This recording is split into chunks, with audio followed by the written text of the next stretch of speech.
Hey guys, it's Jenna Elfman from Fear the Walking Dead. I play Laura. No, I play Naomi. No, I play June. I play June on Fear the Walking Dead. And you're listening to the Fear the Walking Dead talk through on Talk Through Media. Hey, I'm Lindsley Register, and I play Laura on The Walking Dead. You're listening to The Walking Dead talk through on Talk Through Media. Hey, this is Ross Marquand, and you're listening to The Walking Dead talk through. Awesome. Hey, this is Mick Stahl, and you're listening to Fear the Walking Dead Talk Through. Cool.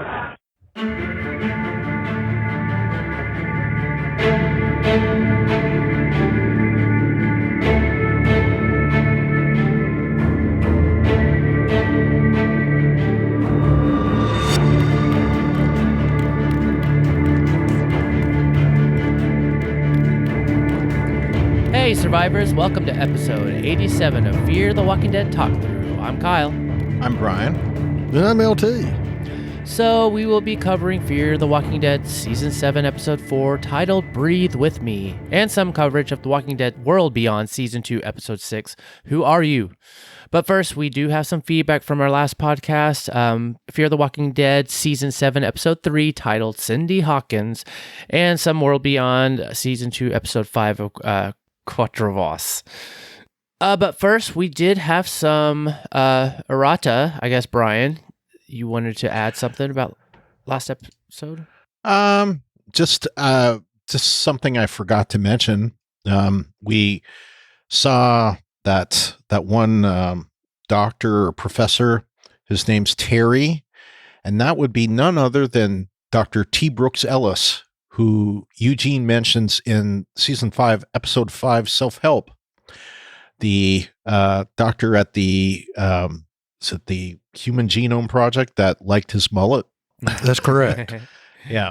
We mentioned that the first time we saw Dr. T. Brooks Ellis. Did we? Okay. We did. That's an errata about the errata. Well, hey, it's good to mention it again. Twice. Make sure everybody knows. Because we had to say something about Dr. T. Brooks Ellis, famous geneticist from the Human Genome Project, who liked my mullet. Said I was a stand-up guy. Yep. That's right. All right. Well, then let's go into our first voicemail for about last week's episode, and that comes from Megan from Pennsylvania. Hi there, this is Megan Lehman in Pennsylvania. I had a follow-up to last week's podcast episode covering the Choudhury Sr. and June in the Bunker episode, which I really, really liked, by the way, but I know that's controversial. I just wondered later, after listening to your podcast, wouldn't there be some kind of air exchange that was necessary to live in a bunker for months?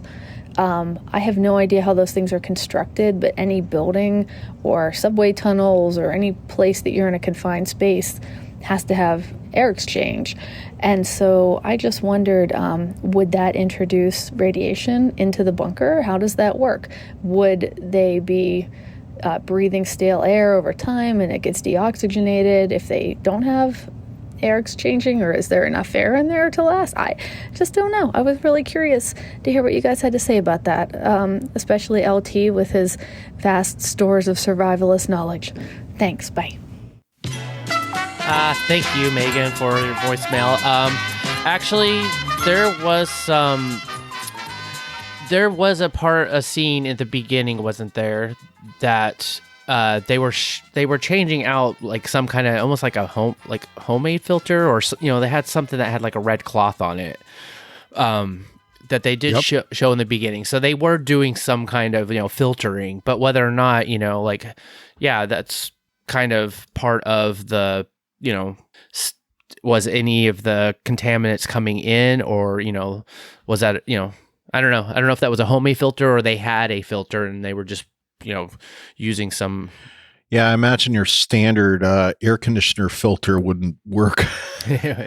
Actually, it would work a little bit, because the biggest thing you're trying to get is just particulates out of the air. Yeah, I was about to change my answer there a little bit, because I know one of the. I was going to say the big thing is we know that they had a back door, so I would assume that the back door could be where your ventilator is. Yeah. Yeah, because radioactive dust would be one of the things that they'd have to worry about, correct? Yep. Mm-hmm. So any filter that could filter out the, or stop the radioactive dust from entering the, area, the bunker would be effective. But yes, there would have to be some kind of air exchange, or else, yes, you would, the air would go stale. And not just the CO2, it's the fact that it would be just noxious person funk and all kinds of stuff. Yes. Yeah. So you could have, some sort of like a U-shaped pipe that came up out of the ground, and basically just have, since they've got batteries, they could have some sort of fan that would, draw air in through that. And if they had a pre-filter in the early section, in the section as closest to the surface, as long as it didn't get so clogged up that they couldn't get anything out, the filter they were probably messing with was the secondary or post filter that you catch the big hunky chunks on the, the inlet side, and then just have something that you could clean that would catch anything that strayed through the primary filter. Yeah. Yeah, they had something. I mean, they did show it at least. So it's just, and Teddy, obviously, if he was using this place, he had that place pretty stocked. So I'm sure that would have been one of the things that he would be. Oh yeah. Utilizing, since he was planning on setting off these bombs. And if he had hunkered down there for any length of time, then yeah, he would have to have some kind of ventilation system. Yep. Cool. Thank you, Megan, for your voicemail. I very much appreciate it. Thank you so much.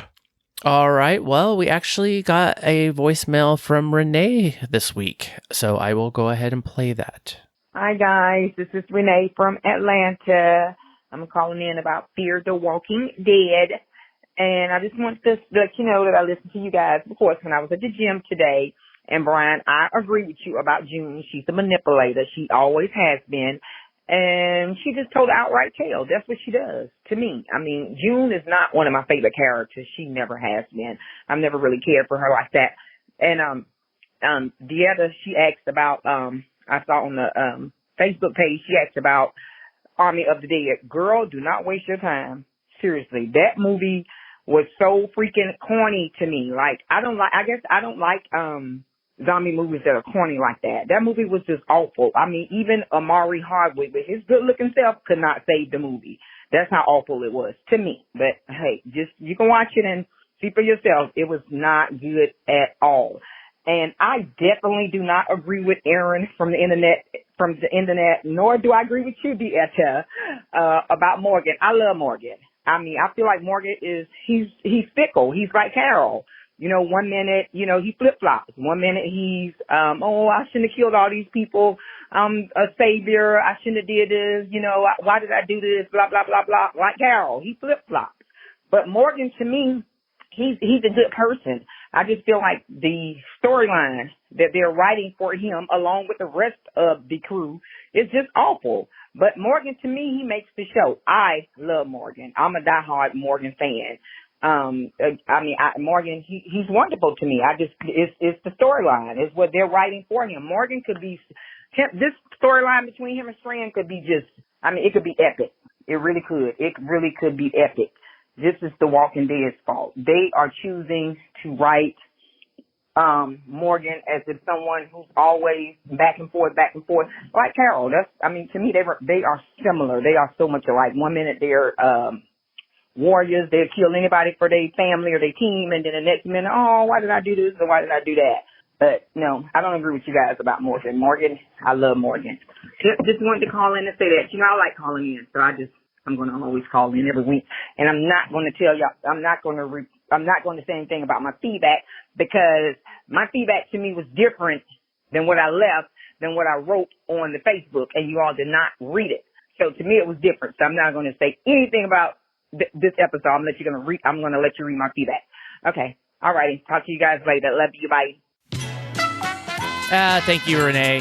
Thank you, Renee. Thank you. I did remember I was listening to your voicemail earlier in the day, but I thought that it looked pretty similar or sounded similar to what you had already written. So I'm sorry if I missed it. I blame Kyle. Yeah, it's like I should have caught more. No, go ahead. I mean, I'm sorry. I'll definitely do a better job. No, well, you made the call. And.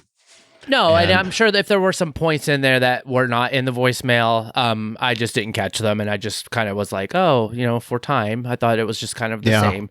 So, definitely, if you do give voicemail like this and you just hold off to what you do when you're written, that works too. So I don't miss it. So I'm sorry if there was any points in there that, I ended up skipping over because that's not what we want to do. But thank you again, Renee, for your voicemail as always. We love you. Yep. Yeah. And, I'm glad, someone else, saw the manipulator that is June, because she does manipulate. I mean, she is a survivor, but she kind of weaves her way around and has a tendency to, if she has a better chance of survival with Strand, she's going to go with Strand versus going with Morgan. Of course, at the time, she doesn't really know about Morgan, but of course, Strand is going to want June to be there because she's a nurse. She's, a trained medical professional. A trained medical professional, yeah. And I was also going to say a demonstrated medical professional, like, we've seen her, and we know that she can do those things. So yeah, no, and I totally agree with her though. It's like I like Lenny James, and I do like Morgan, but I think what they've been doing in the show hasn't been always great, and I'm not really enjoying it. What they're using him as in fear. It kind of started off as being like, oh, cool, he's crossing over, this is going to be awesome, to now it's like, Well, I think that what she said actually makes a lot of sense. Morgan is this show's Carol, where, he flip-flops. And I think that's a good observation you're making there, Renee. He does. And he has done that. And I think he's done less of that. We don't hear him doing, the I won't kill anymore thing that he did in the past. He's much more pragmatic about it, but it's just like I like Morgan's character too. And I know some of the people that listen to us don't agree with that. And even Kyle, you're, kind of having your issues with him, but I think that I also agree with her in the fact that it's got a lot to do with how they're writing about that character. So yep. They could be doing a better job. And, how much of it at this point do we know is COVID related versus budget? I mean, they're doing this whole, like, let's have these two characters and these two characters together. And, we'll talk a little bit more about what we saw in this episode later, but there's a whole lot of that so far this season. And, hopefully that will stop at a certain point.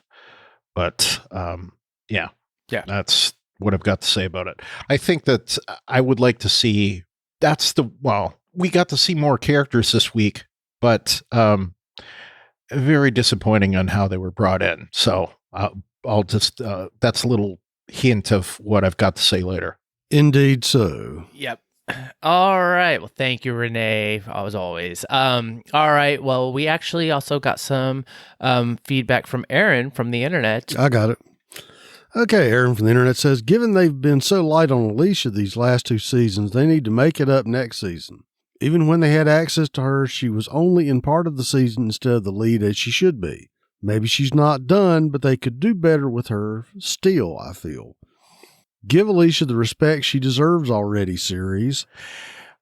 there was, in listening to our podcast from last week, there's one thing that I didn't say that I regretted not saying it the way that I should have. And that is, I did mention that she's directing this season. As part of that, what she has to do is ghost direct. So what she did is she followed around, I believe it was Michael E. Satrazemis, and each of the episodes that he directed, she ghosted him. So if you go back and, like, I haven't done this, okay, I'll say it first off, but if you go back and take a look at the episodes that he directed and then cross-reference how much Alicia's in them, I believe you will find that she's not in them much. I know, like, for example, like the season finale, the first 2 episodes of this season, he directed those. She's not in them. Okay. Now, that could have to do with COVID, but it could also have to do with something that is documented that I know she's done. She ghosted Michael E. Satrazemis to learn about directing because she's on, tape for, okay, tape, not tape anymore, but there's footage of her talking about her directing this year. So I believe that's also a part of it. And I know we've talked about it already, but I wanted to talk about it in a different way to say, look, yes, she's directing, but she's also having, like, when she's directed, she's ghost directed. And when she ghost directed, she wasn't in those episodes. So that's the thing I want to say. Okay. She goes on to say, Brian's Canadian. He doesn't say about like Canadians. Well, Canadians don't say about either. So that's kind of it depends on what area of Canada you're from. That said, my Canadian accent was much stronger than it is now. And I will also say this, for the most part, I think Canadian accents are just in general becoming less pronounced. They're all kind of blending into like a general American English type thing for most places. Like BC sounds most like Western English, so it's not like you're from the Maritimes. I know when I first lived here, my accent was more pronounced than it is today, but I've lived here for long enough that it's kind of worn off. It's kind of worn off, yeah. Partially by trying to make it wear off, and partially just naturally wearing off. But I've noticed in the past year, I've started saying y'all, and it's like, where did that come from? Yeah, because I never said y'all ever. So, that just shows me that I've been here. Been hanging around with me too long. Or Ruthie. I'm sure Ruthie says y'all. And there you go. Once in a while, but not really. Yeah. She doesn't say it too much, but anyway. Awesome. Okay. Well, speaking of awesome, Aaron goes on to say, awesome sauce. I love when that sound clip plays every time. Big grinning emoji.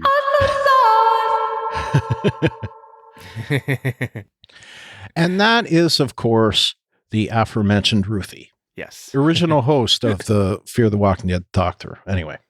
Yes. If that wasn't already known. She goes on to say, they knew from last season when they jumped in the bunker to hide, LT, that it was a murder hole. So yeah, acting surprised this season just feels like the writers forgot they had already revealed this element, and I didn't like that. True. I disagree. I disagree with you too. Lol. Unnatural Texas fog. Big LOL. And several laughing and crying faces. Another good one, LT. And thank you. Yeah, that was good. She says, the same, Glennis. Dakota should have been Ash. The reason I had the food count in weak sauce, Brian, is because no main character is struggling for resources. Everyone is finding these well-stocked hideouts, and that's just unrealistic to me. Point taken. Indeed. Okay, is the saying you're looking for a drop in the bucket, LT? Could be. Okay, she goes on and says, Strandmandos. Ha! There has to be tunnels to get out or rooftop zips until you're over the wall of zombies. Yeah, they have something because we see in this week's episode, like they have like this whole like platform, like welcoming center. It's like, like how do you get there? And it's got a phone. Like what's going on? Is it string? I should have looked. Yes, the string and lots of wax. Okay, she says the show needs more Alicia Renee. Big smiley face. No one will disagree with that. No one will disagree. Yeah. She goes on to say, I vote for Virginia's twin, Carolina.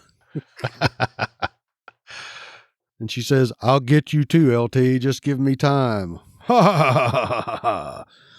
Plenty of space on the Cut Morgan screen time and or Begone Morgan bench. Uh-huh. You're right. Alicia only better take out Strand. We'll see.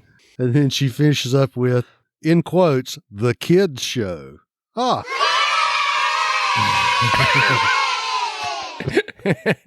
Proceeds to skip that part. Well, you have a bumper to like make sure you hear that. And you can be like, okay, I'll skip. Yep. Indeed.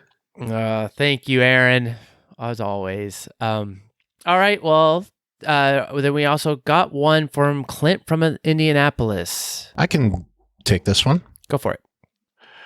Clint from Indianapolis says, caught this episode this past weekend, and it is the best of this season so far. I give it an 8.5 out of 10 repetitive daily routines.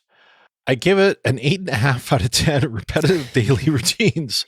I give it an 8.5 out of 10 repetitive daily routines. That's a good one. That's a good one.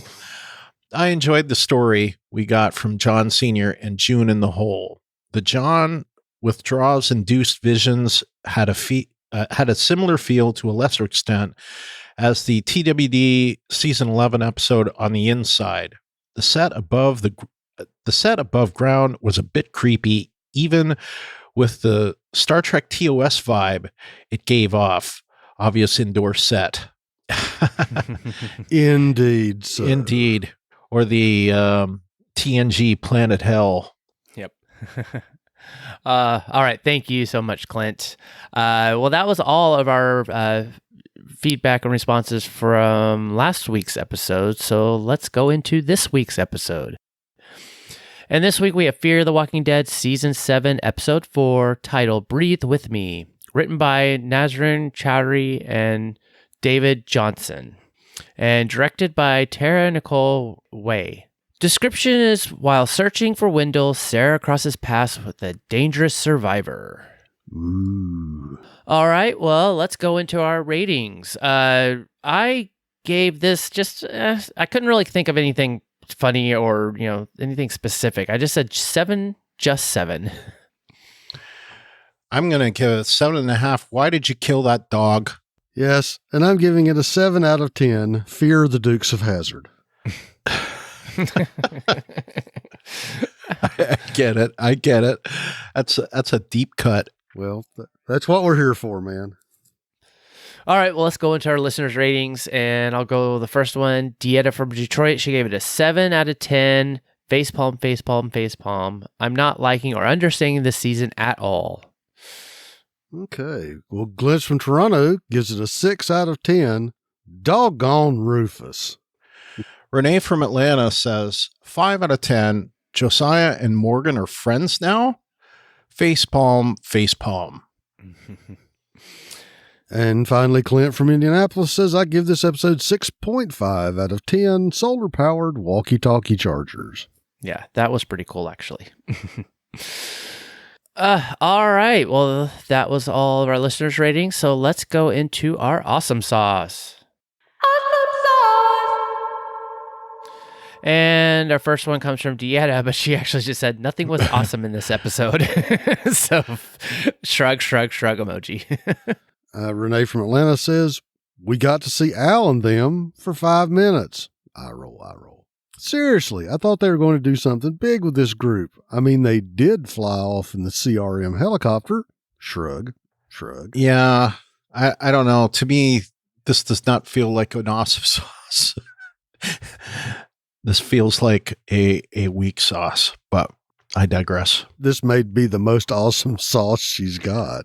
Yeah, I mean, it was in her awesome sauce, but I mean, we did get to see Al and them for 5 minutes, but I would have put that as awesome. This is like at Zaxby's. They have that one hot sauce that's called Wimpy. Yeah. So, Clint from Indianapolis is our final listener that gave us any awesome sauce. He says, the only good thing from the episode was we got some good character development for Sarah. Yeah, I would agree with that. That was probably one of the strong points of the episode. Yeah. Indeed, sir. Yeah. All right. Well, that was our listeners' awesome sauce. Thank you, everyone. And so let's go into ours. I didn't really have much other than kind of with what Renee, I was so excited to see everybody in the beginning, like even Charlie. And then it was just like, oh, and that was it. There was nothing left.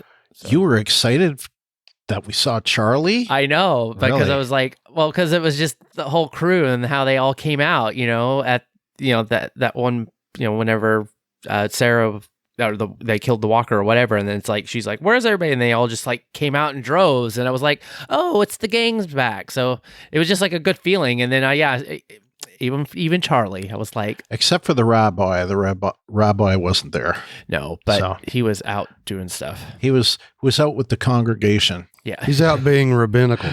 The only thing I wrote down was that I didn't expect that we'd get this kind of story and this side of Josiah. I was kind of expecting like a retread of the first time that we saw his brother, and we got a very different story than I was expecting. One that made actually both characters be a little more redeemable, and there's obviously they left it so that they could bring back that character at some point, and I didn't expect to say it. I know like we said it last week that I don't really want to see this character, but I thought he was really good this week. So he was a strong point, like particularly the scenes with Mo Collins, I thought were really good, and both characters, kind of made the episode, I thought, for the most part, although we did see a couple of things that we'll talk about later. Yep. And I will concur with you, Brian. I mean, we got a completely different view of that character, a little bit different perspective that I think softened what the dead brother was doing last season. And I kind of like Josiah. I think it's going to be good to have another unexpected character in the mix. Yeah, and hopefully, we'll see him, like, hopefully they won't make us wait, a whole season to see him again. Like, I would like to see him, maybe like later in the season or even in the half season. So we'll see if it makes sense. That is. Yeah. And that should be a good thing. Yeah. Okay. Well, I only have a couple things for my awesome sauce. Sarah had a dead battery. What? Yes, I know. That's like in Texas, in fear, someone actually had a dead battery, and they didn't make it to Bill's. That's right. And they didn't do the magic always working walkie-talkie story, which I thought was pretty. Obviously somebody's been listening.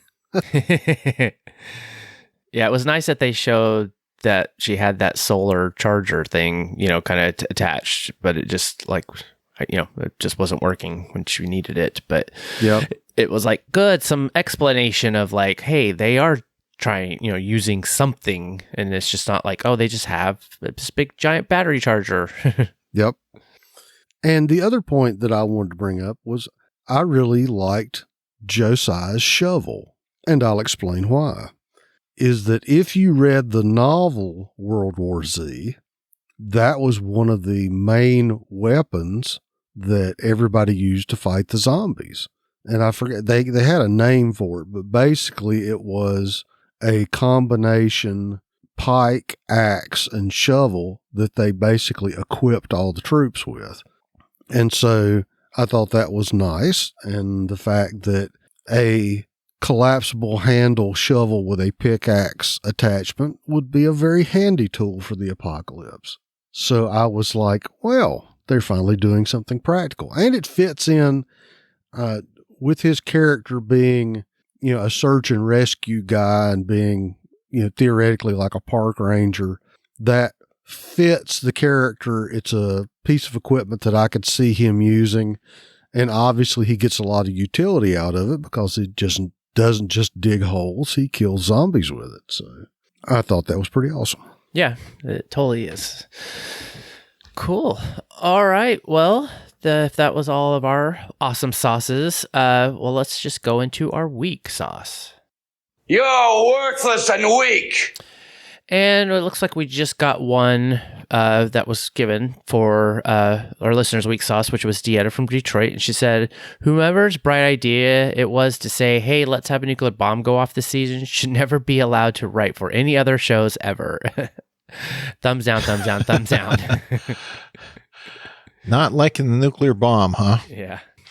And it's kind of funny because, we've got a nuclear bomb here. We've got on the other show, we've got a chemical weapon,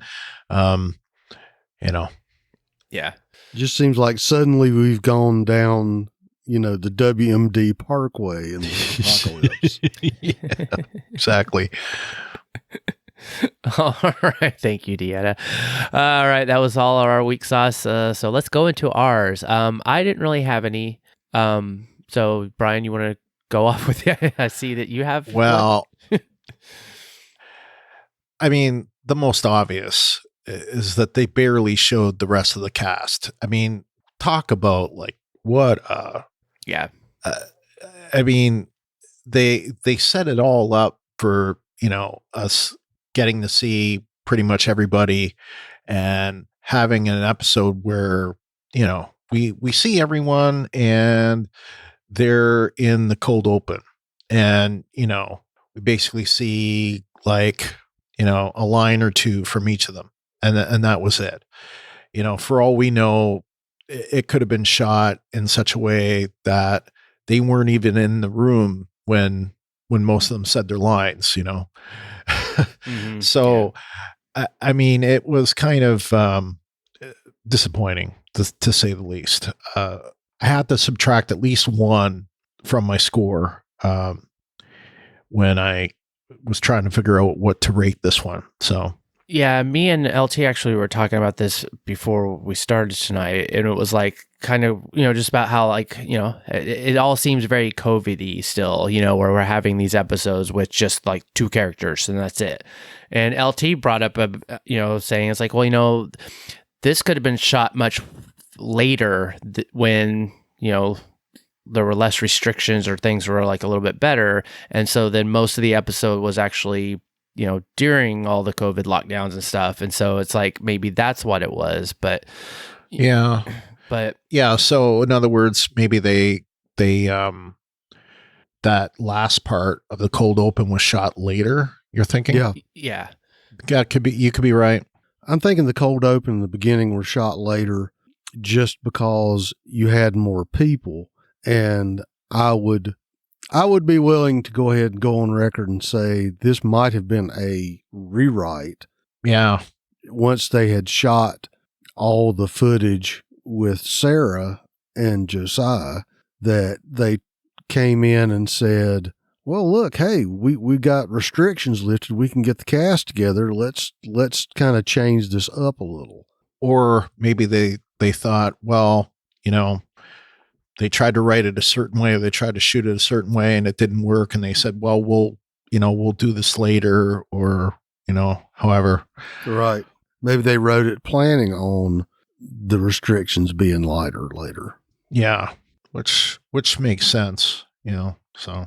You don't have to shoot it in the sequence you watch it. No. Right. And they don't do that typically. So, and that seemed like at the end, the very last episode, even though that did still feel kind of COVID-y because, Victor and all them, like everybody was still standing kind of apart, but, we got to see more of them. So, well, and that's the thing these days, like if they're standing apart, enough, they could, with the magic of like, After Effects or whatever, software they use, they could put them in one room and then like shoot all that stuff separately, and just match them in. They can do a lot of stuff like that these days. Oh yeah, but see, I would even go more old school than that, Brian. I think that with some cunning camera placement and how you lay the shot out, you could maintain your social awkwardness and still get them in a shot where they look like they're standing closer together. Well, and plus you can use doubles, right? I mean, so there's all sorts of... ask Yumiko. Right. Right. But like, they can do it, old fashioned way and, just bring in a body double and, shoot them from when we see them, we see them shot from the back and it's, just somebody else, so there's lots of ways they could do it. The technology is much changed from the way it was, back in the day. They can pretty much do anything now. Or even when they first started the series. Yeah. Oh yeah. Yeah. Totally. Yeah. And it's worth saying too that, when The Walking Dead was on for years, it was shot with film and now it's digital. And I believe Fear's been digital all the way through, but they can do even more on digital versus film. So, anyway, my other weak sauce is not to do with this episode, but I have to give one to AMC Plus. There's some things that it's been doing that have been driving me crazy. One thing I don't even have listed here, but I'm going to say it first, and that is it'll bring you a show. It'll make you log in every time, whether you logged in an hour ago or you logged in, whenever. It makes you keep logging in. So that's one thing. Another thing is it brings you to the episode. You say resume or restart. You press resume and it restarts. Oh my goodness. Yeah. And the other thing that's doing is I have a screen capped here. I was having trouble trying to play Fear the Walking Dead. Was a couple of days early, and over multiple days I was trying it, and I've been using Edge usually to watch these episodes. For some reason I find it runs video better than Chrome does. Probably because I have too many extensions on my PC, but anyway, but Edge runs under the same Chromium technology, so it's pretty much the same. But anyway, I digress. So I tried to play it on Edge, and I kept getting internal server error on the thing. It says the page you requested could not be loaded, and I kept getting that multiple times, and I kept getting other errors on my phone that would say something similar. It wouldn't say that, but it would say like, "Oh, we can't play this video," and this happened multiple times, and it would let me. Sometimes it would not let me play either like Fear or World Beyond, and then like this time that I captured it, it wouldn't let me play the Fear episode, but it let me play World Beyond. And then eventually I was able to play Fear once I tried it in a different episode, or different browser. But the stupid thing is, like, I tried deleting my cache. I tried, all the things that you're supposed to do. Nothing worked. So I think that they still need to work some of the bugs out of AMC Plus. So that's what I'll say. And it's hard to find the way that they have it set up. Like you can save like the programs that you like, but then trying to like uncover those saved programs, they don't show up, so I don't, when you go to For You, those programs that you've saved don't show up. So I don't get it, but that's my bitching about AMC Plus. Yeah. Well, don't want to deal with glitches when you're trying to get people to watch, your shows and pay for it. I'd be up. Oh yeah. I will say when it works, when the player works, it's good. So, I mean, it's not a total crap out. But there are a lot of things about it that work, but there's still some glitchiness to it. So that's what I'll say. All right, AMC Plus, fix it. Well, it's funny to me. It sounds like my work, but it's always browser A works fine. Browser B doesn't. Browser B works fine. Browser A doesn't. And, I know what this stuff's like. I do this for a living, so I understand, but it's a pain in the butt when you can't play, and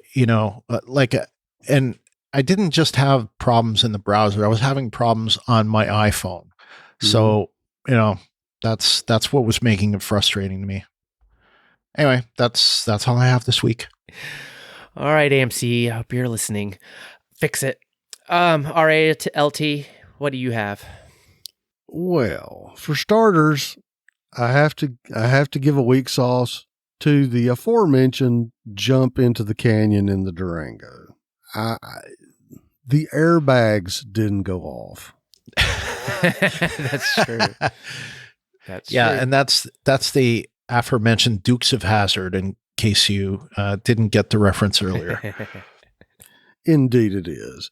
I mean, I'm glad they didn't do the James Bond Mission Impossible super explodey car, but going down the bank, as hard as that thing hit, A, the airbags would have gone off. B, all the crap in the back of that Durango would have come out through the windshield. The said occupants of vehicle would have come out through the windshield. I'm not saying that was an unsurvivable jump, but that would have been hope your seatbelt holds, broken legs, paramedics with Hirsch tools and carbide saws. I'm just saying. Their walkie-talkies can work, but the airbags they're freaking walkie-talkies work, but and the fact that it sustained no discernible crush or frame damage from that. And I'm sorry, I just have to call major shenanigans on that one. I'm going for weak sauce for the same thing that I think everybody else has complained about, that we only got about 10 minutes of the Hilo posse. I'm glad that we got to see everybody. I'm glad that we got to see Al. I'm glad that they survived the crash of the helicopter that we did get to see. But I just thought it was pretty weak and pretty lame that we had this setup. We see him in the beginning, and then the rest of the time it's, Sarah sitting on a hill talking on the radio, watching the grass blow. Sarah talking on the radio, looking through binoculars.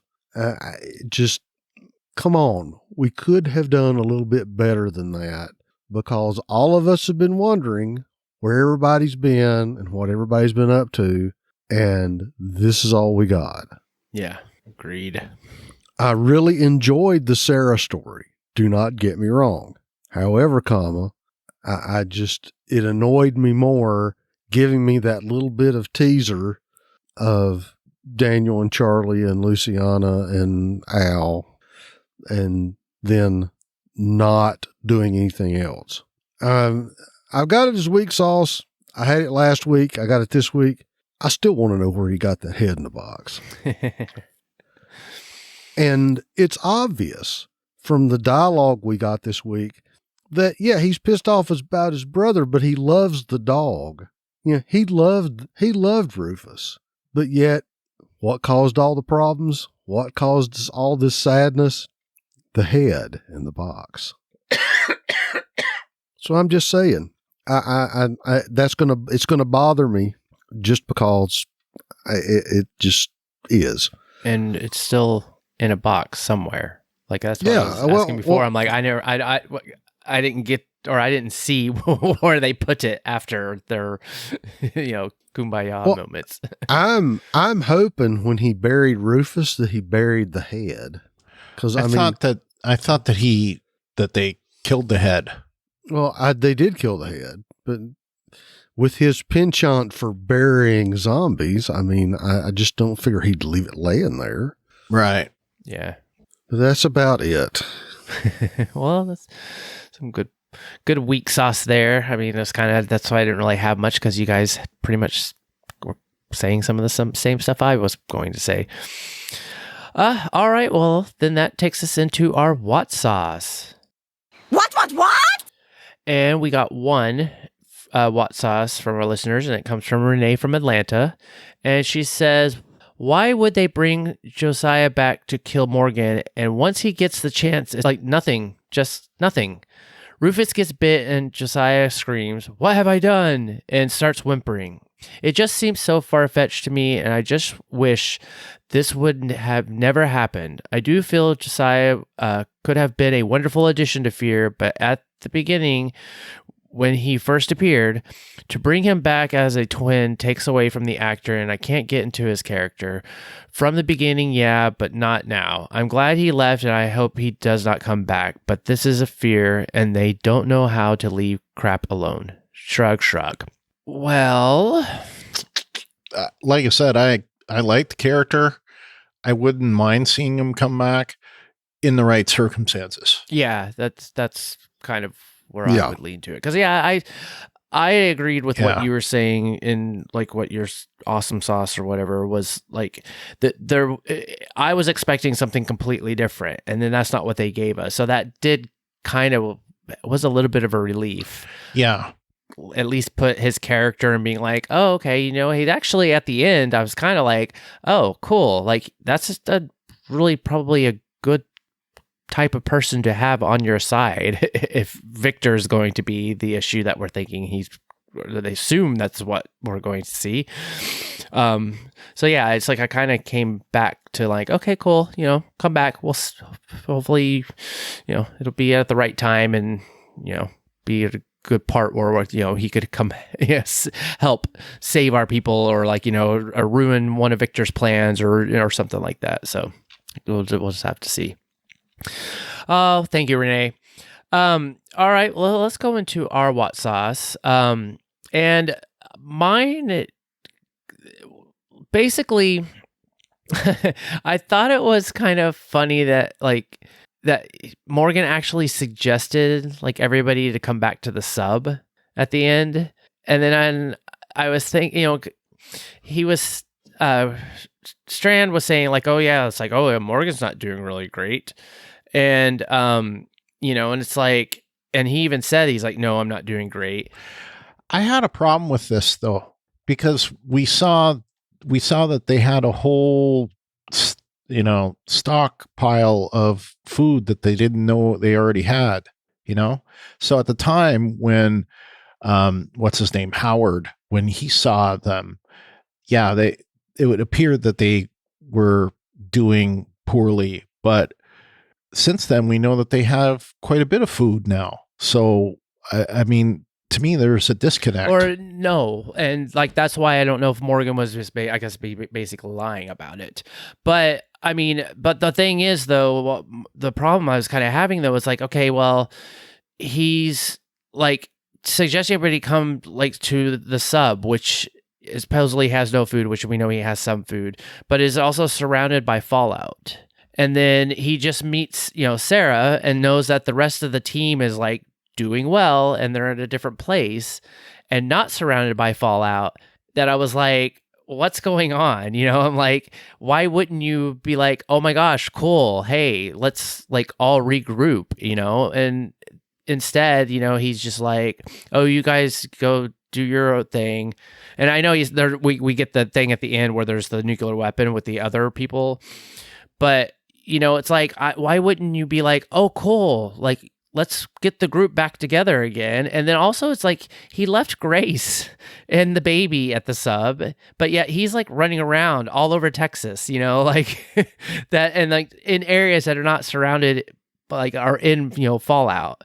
And it's kind of like a weird thing of like, what's going on? Like, why is the sub a better option than finding Sarah and being like, oh my gosh, cool. Like, hey, let's all meet up or whatever. It just seemed.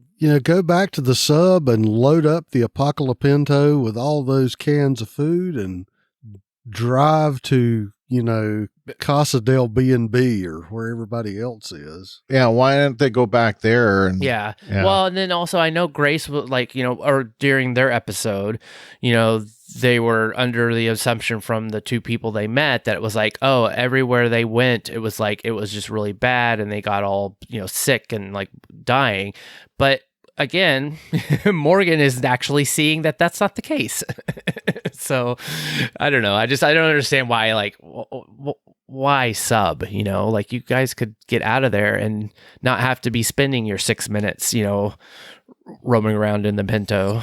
Right. And I figure that Morgan lied about the food because he didn't want, the Strand Commandos making another visit.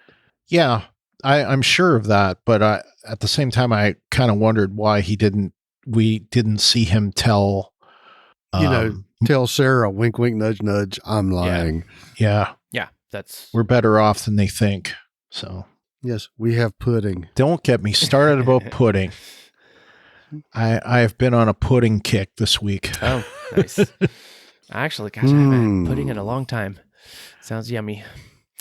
I'm sorry, every time I see number 10 cans, that's the first thing I think of. Well, I'll just go on the last or the next part. It was just like how the feel of this season's been going so far, and it's like I feel like it's just a repeat of season 5, and it's like Morgan is like, our group, and then Victor's just Virginia. And, we have Morgan where he's all like, oh, no, kind of like, we're better, we have the right idea. Oh my God. What? Where are the kids? Well, yeah, there's no kids. Oh, except kids. Where did they go? Actually, well, they're dead, aren't they? I don't know. But as soon as he said, I started thinking the plane, and then it's like, wait a minute, where are those kids? What happened to them? That's true. We don't know. Maybe Victor has them now. The kids are actually the ones that are stealing people's clothes now. They grew up and got a wagon and or watch the kids are the ones they're like the leaders of this like weird whatever stripping people. That's right. Anyways, it's like, I don't know, it's kind of like, to me it's getting to where I'm like, I want more, I want something better story wise, because I feel like it's like this is just being predictable and it's just like blah blah blah. And I feel like the acting, it's like Strand is obviously fitting into his role as being like, some kind of general, but like, whatever, with his clothes and outfits. But I even felt like why did I just forget his name? I can't think of it. Oh, Josiah. Oh, no, like what? Like just the way he was acting. It was like, I don't know. It just seemed very like, I don't know what the word, but I guess like a what do you call it? A spaghetti western. Like everything was everything seemed very like, oh, I'm going to talk slow and like I'm making this big point about why I'm mad, and Strand does that when we know that's kind of part of his character. But I don't know. It's so anticlimactic to me. And it's like, I don't feel like there's any of this real sense of like danger or urgency. We're just like kind of watching them just talk and do things. And, it's like there's just not much. The way the show is going it is kind of making things just not that exciting, and it's kind of sucks because even when we have this like other group that like, oh, now they have this bomb, but then it's just like they say something like, oh, we can use this to get what we want, and it's just kind of like, okay, aren't you guys gonna die by being next to that bomb? And then are you talking about Victor? And then it's like, but again, like, what's your point?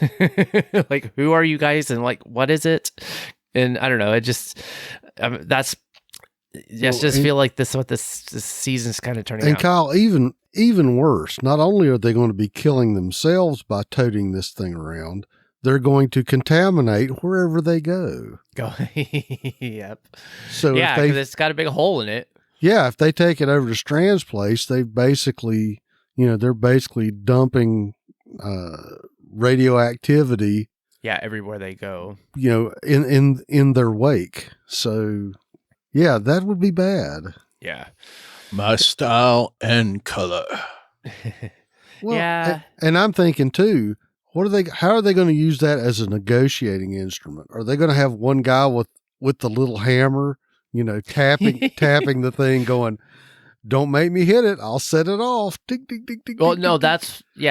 that's a big what too, because it's kind of like, okay, if that goes off, that's not some tiny little explosion. That's going to take out like a half a mile, if not, I don't know how. Well, and even if it didn't go off, let's assume for a moment that the warhead was faulty.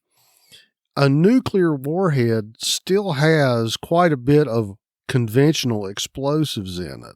So if it goes off and doesn't go nuclear, then basically what you've got is a big freaking dirty bomb.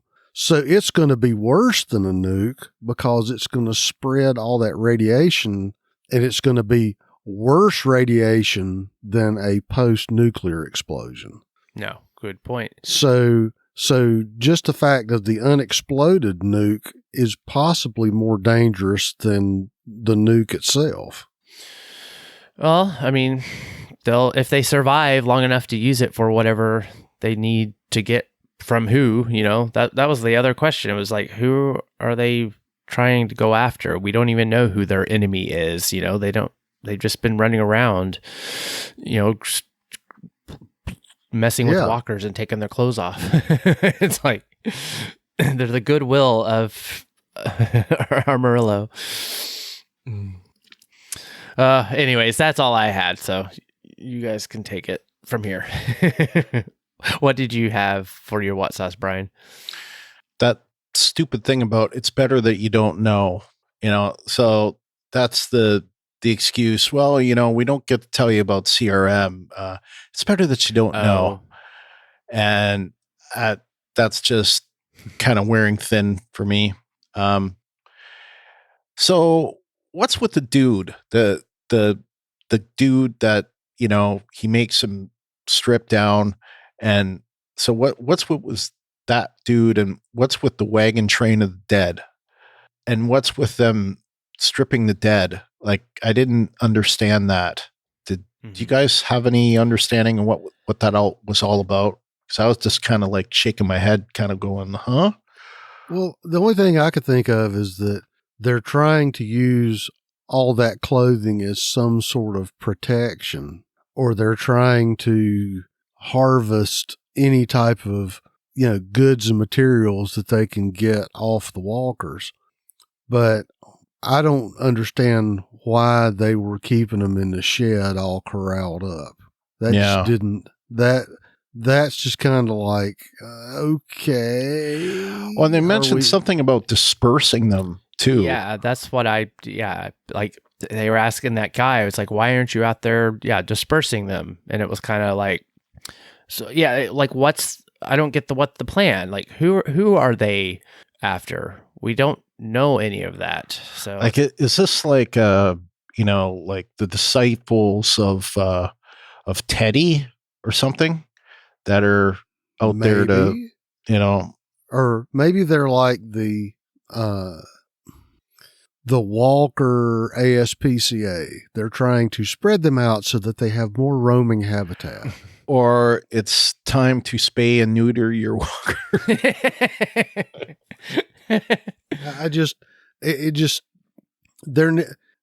They need to spend a little time explaining that one.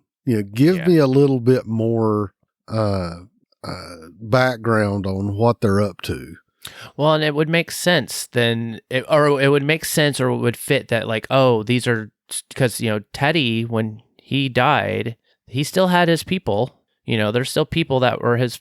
Yeah. So it's like that could make more sense. Being like, okay, so these are just like Teddy's remnants, that are still doing stuff. And that would make sense to me. I just hope that it's not going to take us a whole season to find that out. Right. Because, it's like if they wanted to keep Teddy's disciples, they should have just kept Teddy, because I think I said it before, I think a whole season of Teddy would have been actually pretty interesting, but they didn't go that way, so. Yeah. Or at least told us like who, or, clued us in on that's who they are, so that when they show up, you're like, oh gosh, okay, there's the other threat, that's like, Teddy's followers, and they can be pretty dangerous. And yeah, and they wanted this dud. Okay. So, why do they must want it to kill everyone else, or, maybe they would, do something to spread radiation and radiate all those walkers, which would, maybe take out everyone else. I don't know, but I don't know. So that's why it's in the what sauce, because I've got questions. Yep. If Strand's got Wendell, why did he not take his wheelchair? I didn't understand that. Along a different point, is Strand lying about taking Wendell? That seemed kind of cruel if that was the case, but especially when he made her think that he's there. Yeah. So if he's lying, that would be, it would be worse than, I don't know. I hope that he's not lying. Put it that way. And my last point, I actually took a slight, quarter point off this. I think it's unrealistic for Josiah to be burying every dead that he comes across at this point. Because if he did that, that's all he would be doing for the rest of his life. Like every hour of every day, he'd be burying, He'd be digging a lot of holes. Yep. So that's it. Okay. Well, I've got a couple. When they were at the tower, when they were at the little, welcome to Strand's Tower patio with the phone, which I guess they've got like gates or access points so that some straggler can come up and, call the welcome line and have somebody meet him at the gate. I just thought that was a little nice touch, but it's sort of a little too nice, if that makes sense.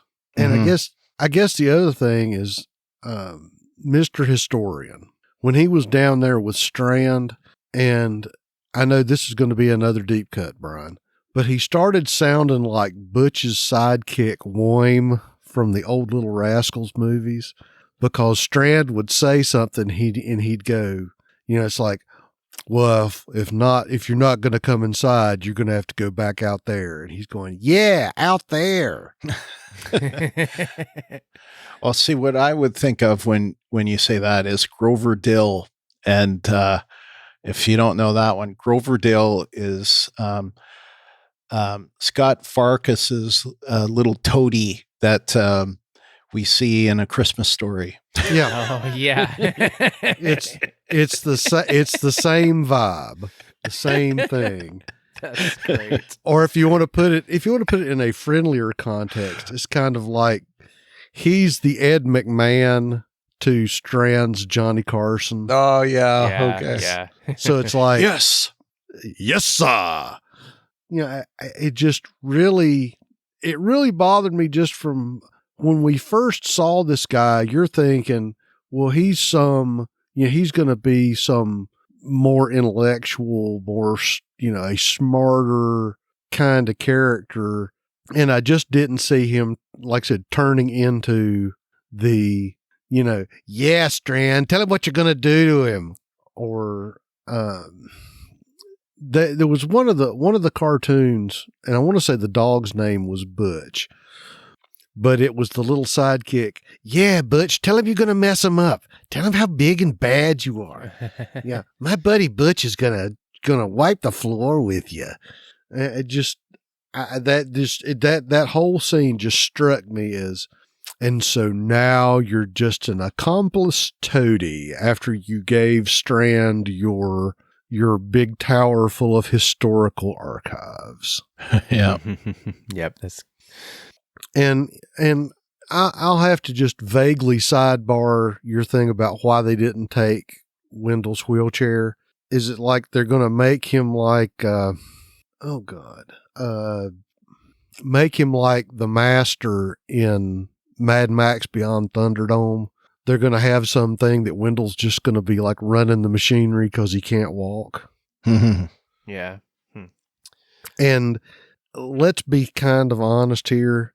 If Strand has his utopia of people that can help, isn't having somebody who can't walk kind of a liability unless he has some specialist skills that he can utilize without having to be, mobile? Well, they could also have another wheelchair. Well, that's true. I mean, God knows they've got everything else. Yes. So a solar powered wheelchair. Maybe they have a powered one. Yeah. So we could. Who knows? Yeah. I don't think Strand is lying about Wendell. I didn't quite kind of feel that. It's like, because Strand also seemed to go on about like, oh, Wendell has a very good eye for a blah, blah, blah as a job. So it was kind of like, I'm hoping he's not lying. I'm not saying that he's lying. I'm hoping he's not lying. No, right. I'm just because think about it like this. What would be Strand's angle for lying to Sarah? Right. It's other than trying to make her feel better. And I just don't see Strand doing that unless he thinks that eventually he's going to get her to come in. Yeah, that's that's a good point because just lying to her to make her feel better is not going to accomplish anything to his ends. No, but he did make the threat though, saying that like, oh yeah, you can call him and he can come out here, but once he's out, he doesn't come back in. Right. And so, yeah, to lure her in, because that's, to me, is what this whole MO with like Victor seems to be, is just like, he wants to do anything just to make Morgan look bad or like poke his, stick him in the eye, like, look what I got, and trying to take more people away from Morgan. It's like his whole shtick seems to be that. So, and it's very, I'm like, like, I don't know. All right, well, let's go into our sad and aw sauce. Aww. And we got one from our listeners, which came from Renee from Atlanta. And she says, this whole season so far, eye roll, eye roll. I mean, the Strand storyline has so much potential, but they're making Strand look and act cartoonish. Strand knows how to be a villain, so let him be one without looking all buffoonish. And the wasteland is not being used to its full potential because everyone is treating it like it's normal by going in and out like it's nothing. Thank you, Renee. I just will agree that, the Strand storyline definitely, to me, I thought was going to, had so much more potential for them to do. And we still know that that's still going to be something. that, you know, is going to be a part of this season. But, you know, the way they're playing it off, I don't know, you know, we'll just see. I'll just see what they do, and hopefully, you know, I just feel like we have all these other elements that keep kind of bumping in the way, and it's just like, what's this got to do with what we, you know, the main arc, if that's what this is. The wasteland not being used to its full potential. I mean, yeah, doesn't seem to bother anybody that they can just take pills now because Al has tons of them. She always has everything. Yeah, I wondered about that. Is that a thing? Like, you can just, oh, here's your radiation pills. Well, you can take potassium, was it sodium, potassium, or potassium, whatever, or just potassium? Like, it's iodine. Basically, yeah. It's because you take iodine tablets and it absorbs the radiation, and it lodges in your thyroid gland. And it keeps it from being absorbed into your thyroid, right? Yeah, Something and like that. it supposedly keeps you from getting super sick, but it's still not going to protect you from long-term exposure. Yeah, that's what I thought. Potassium was also one of those things, but maybe that I'm thinking of something else. Obviously, well, the thing that they mentioned was Prussian blue. Yeah, and I'm just looking it up to see what Prussian blue. Prussian blue is a medication used to treat cesium and thallium radiation poisoning. Yeah, I just came across that myself. When taken after exposure, Prussian blue keeps the radioactive material trapped in the intestines where the body can eventually flush it out. So there you go. Well, but that's not a stopgap measure, or is that actually like you can pretty much... In other words, you can have radioactive poop. Indeed. Yes. All right, well, let's go into our sad and aw sauce. And we've already kind of talked about it, but it was just the little that we saw of Al, Daniel, Wes, Luciana, and even Charlie. It was just nice to actually get to see them, you know, after this much time. Hopefully we get to see them again soon. That's all I had. Well, it's the main reason why I took off. Well, it's half of my deduction on this episode. Why did they have to kill Rufus? You know, I'm sorry, but why'd they kill the dog? Yeah, I say if you know, if Rufus dies, we riot, and here, you know, we have the death of Rufus. So do we riot? Remember how people were so upset when Shiva died? Yep. Yeah. Yep. Yeah. That was basically for those that don't remember, Shiva was the tiger on The Walking Dead. And and people were really upset when the tiger died. And I haven't heard that many people complaining about Rufus, but then again, not as many people watched. Well, that's what I was saying. It's like poor Rufus just didn't have a fans that poor show. Blame Rufus's agent. Yeah. Yeah, it was just but it is surprising. It's like they didn't have to. Like Rufus could have, you know, it just.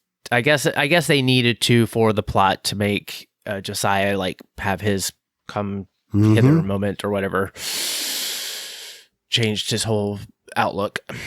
And I could have put this in what sauce, but you know, the thing that I'll say next is. If dogs aren't susceptible to the virus, you know, that causes the apocalypse, why did Emil's head, or how did Emil's head bite enough on Rufus to kill him? Like, how is that possible? You would think that, you know, a severed head would only be able to, you know, just take a little bite out of Rufus. Like, is he? Yeah, we don't we don't know anything really that, like, because if you get bit, then you get sick and you get like a fever and you get like maybe a dog would die from it, but not come back, become undead. So, I mean, that might be the case. So if that's the case, then I guess I understand it. But still, I mean, it seemed... well, we were already talking about it last week about Rufus traipsing around through the radiation. Maybe Rufus was on the edge and the bite was enough to push him over. Make him sick, yeah. Yeah, because, like, where was Rufus going to, they weren't counting 6 hours on Rufus.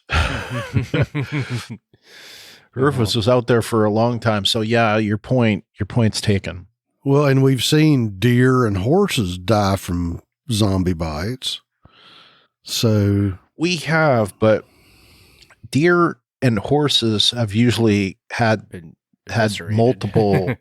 Yeah, it's not, they've not like been killed by, one zombie. It's usually they're killed by multi zombies. In the case, the ones we've seen. Right. But usually what we've seen is usually like multiple. Yeah, like big gashes. Multiple zombies that are, dining on the flesh of a horse or deer at the same time. The next point I wanted to say is, so did Daniel forget to close it, or is he just doubting himself at this point? And the fact, either way, I think is kind of sad. Mm-hmm. Yeah. So, and the last part, I think it's also sad, of course, that Sarah had to let go of Wendell. Yeah. And that's it for my sad. Aw. All right, LT, did you have anything?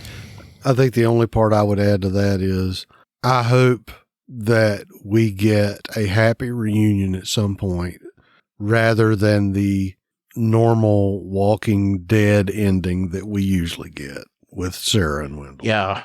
Or, not the, oh, Wendell. And then, next thing you know, she sees Wendell and he's zombie head Wendell. Or Will on the roof Wendell. Your services are no longer required, Wendell. Yeah. Hans Gruber. Yeah. Or we just don't see him again, like how they're doing with Alicia, where it's just like, oh, yeah, he's somewhere, but we just never see him again. Chuck Cunningham.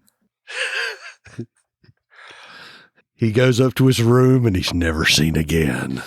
Well, hopefully that's not the case. All right. Well, let's go into our feedback. We can talk about it. We're done talking. Time to listen. And we actually have several voicemails to play today from our listeners. And I'll go with the first one that came from Megan from Pennsylvania. And this is about this week's episode. So let me go ahead and play that. Hi, this is Megan Lehman again from Pennsylvania with feedback on this week's episode of Fear the Walking Dead. I haven't actually been able to watch World Beyond yet because we've been traveling a lot and just really busy. So I thought this overall was a pretty good, enjoyable episode of Fear the Walking Dead. And I'm just really, really upset that they killed the dog, Rufus. Oh my God, that was the saddest death since Shiva. I'm always going to be more upset at animal deaths than human deaths. But as long as the cat is still alive. What's his name? Shitstain? I can't remember. The poor cat has the worst name ever. I thought that Mo Collins had a really strong performance for the most part as Sarah this episode. She did some pretty good acting, and I like the new guy too. But man, that was a fast turnaround from I'm gonna seek and kill Morgan to now I'm buddies with Morgan. Kind of interesting. They could have done a little better job of showing them explaining the situation to him regarding how his brother had been murdering people. Seems like they did. That was sort of in the context of some of the conversation, but it really could have been a little more explicit. Although I don't think it was a total uncharacteristic turnaround, because there were a lot of clues throughout the episode that he was a good person. He was a park ranger, he was a search and rescue person, so it was, his job was to save people, not kill people. He didn't kill Sarah at the beginning when she was really mouthy and like aggressive toward him, and even when she tried to kill him in the car and everything, and throw him out of the car. So obviously that showed that he was not super violent, because a lot of people would have just been done with her at that point. And then the fact that he was burying the walkers that he killed out of respect, I thought that was really interesting. So I hope that they have him come back on. It sounds like he probably will. I also hope that they told him that Rufus had saved that baby's life, because I think for him grieving for his dog, that would mean a lot to him to know that he had done something so monumental. When he led the zombie mom with the baby and the carrier over to Morgan and Grace. A couple more things. This new group, for some reason, I'm getting like Tusken Raider vibes from them. Like they're like running around and picking up scrap stuff and just being like aggressive and not communicating well. I don't know. Strand has some amazing style, and it's comic-y, but it's cool. Coleman Domingo is clearly enjoying himself with this turn in the role, and they do have him cutting quite a figure. He looks great, and with all the jewelry and everything I noticed this week. And I'm really glad to know that Wendell is okay, and using his talents. They said he was really good at organizing and cataloging things, so they're using him kind of as a logistics manager, which I thought was kind of cool. And even though he's off screen, I really like that actor, and I had seen him years ago in another show and wish that he would be actually on screen, but it's good to know the character is safe. So those are my quick thoughts on Fear. Have a great week. Bye. Thank you, Megan. Awesome voicemail. We definitely enjoyed your shit-stain remark. Oh, I mean, Skid Mark is the name of the cat. But yeah, animal deaths. Like, we were just talking about that, but it was like Skid Mark is probably going to be just fine. Like cats. Mm-hmm. Skid Mark seems much more independent and also like more of just like takes care of themselves. Yeah. Where's Skidmark? That's a good question. Did Skidmark survive the blast, or hashtag where's Skidmark? Was Skidmark on the helicopter? I doubt it. Well, I guess we might never know, but I'm sure Skidmark is probably doing fine, eating some radioactive mice, and then probably just got some superpowers by now. By the way, Daryl, I don't know if he goes by this anymore, but Daryl Chill Mitchell. I knew him from Night Court. That's where I first, I think it was Night Court. Was it Night Court? Or was it maybe it was the John Larroquette show. I'll have to look that up now. Yeah, it was the John Larroquette show I knew him from. So not Night Court. So same actor as one of the leads, but not Night Court.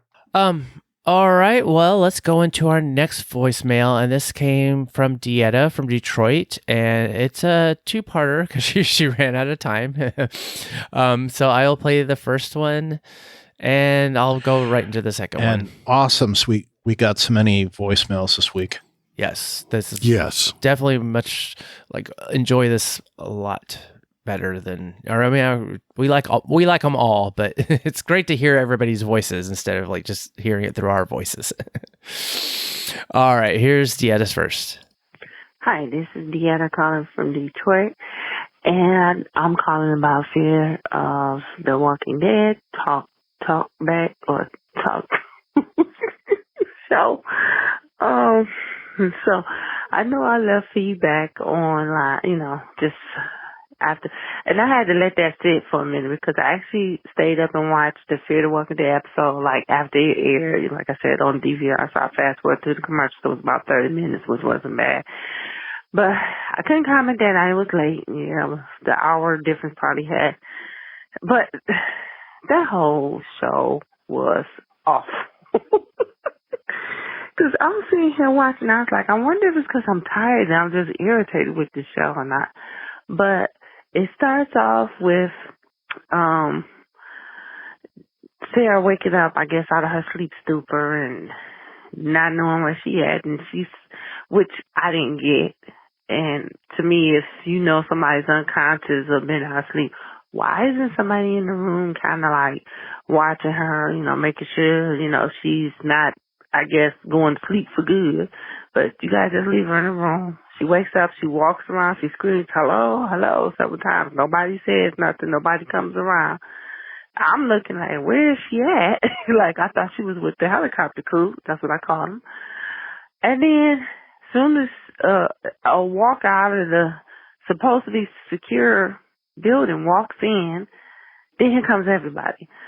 I'm just, just fear that they just kind of leave you with a loss of words, because it's like, nothing makes sense no more. And I'm trying to watch it in suspension of disbelief, and yeah, but they trying to, and then you just can't, because it's like, so nobody was there that when she said hello, nobody heard her, but as soon as the walker, of course she was trying to kill it or whatever, and she was still dazed from being out of it, but oh, man. And then you only see them like, oh, okay, they go to rescue. I'm thinking it's about to be a show with them talking about what happened and whatever.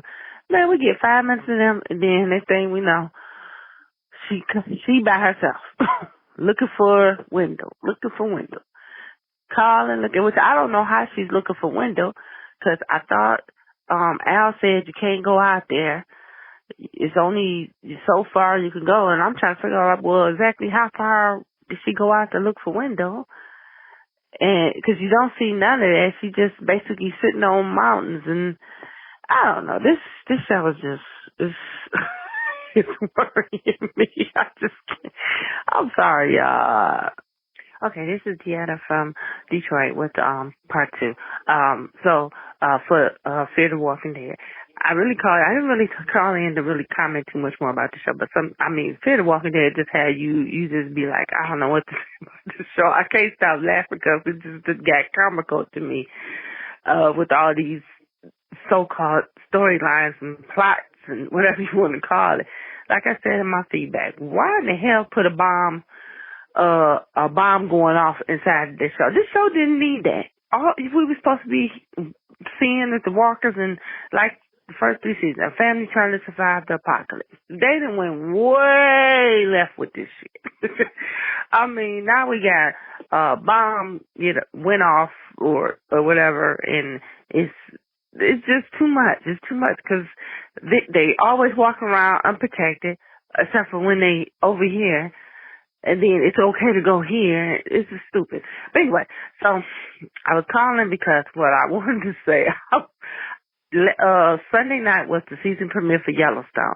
So this was season 4, and people have been waiting for season 4 to come back because they left us with such a hell of a cliffhanger in season 3. And so, of course, COVID and, all that pushed everything back. So we just been waiting. But when I tell you Yellowstone came back with a hell of a premiere after that cliffhanger, oh my gosh, that's how you're supposed to do a show. I don't know if anybody watches Yellowstone or a fan of Yellowstone, but I am a true fan.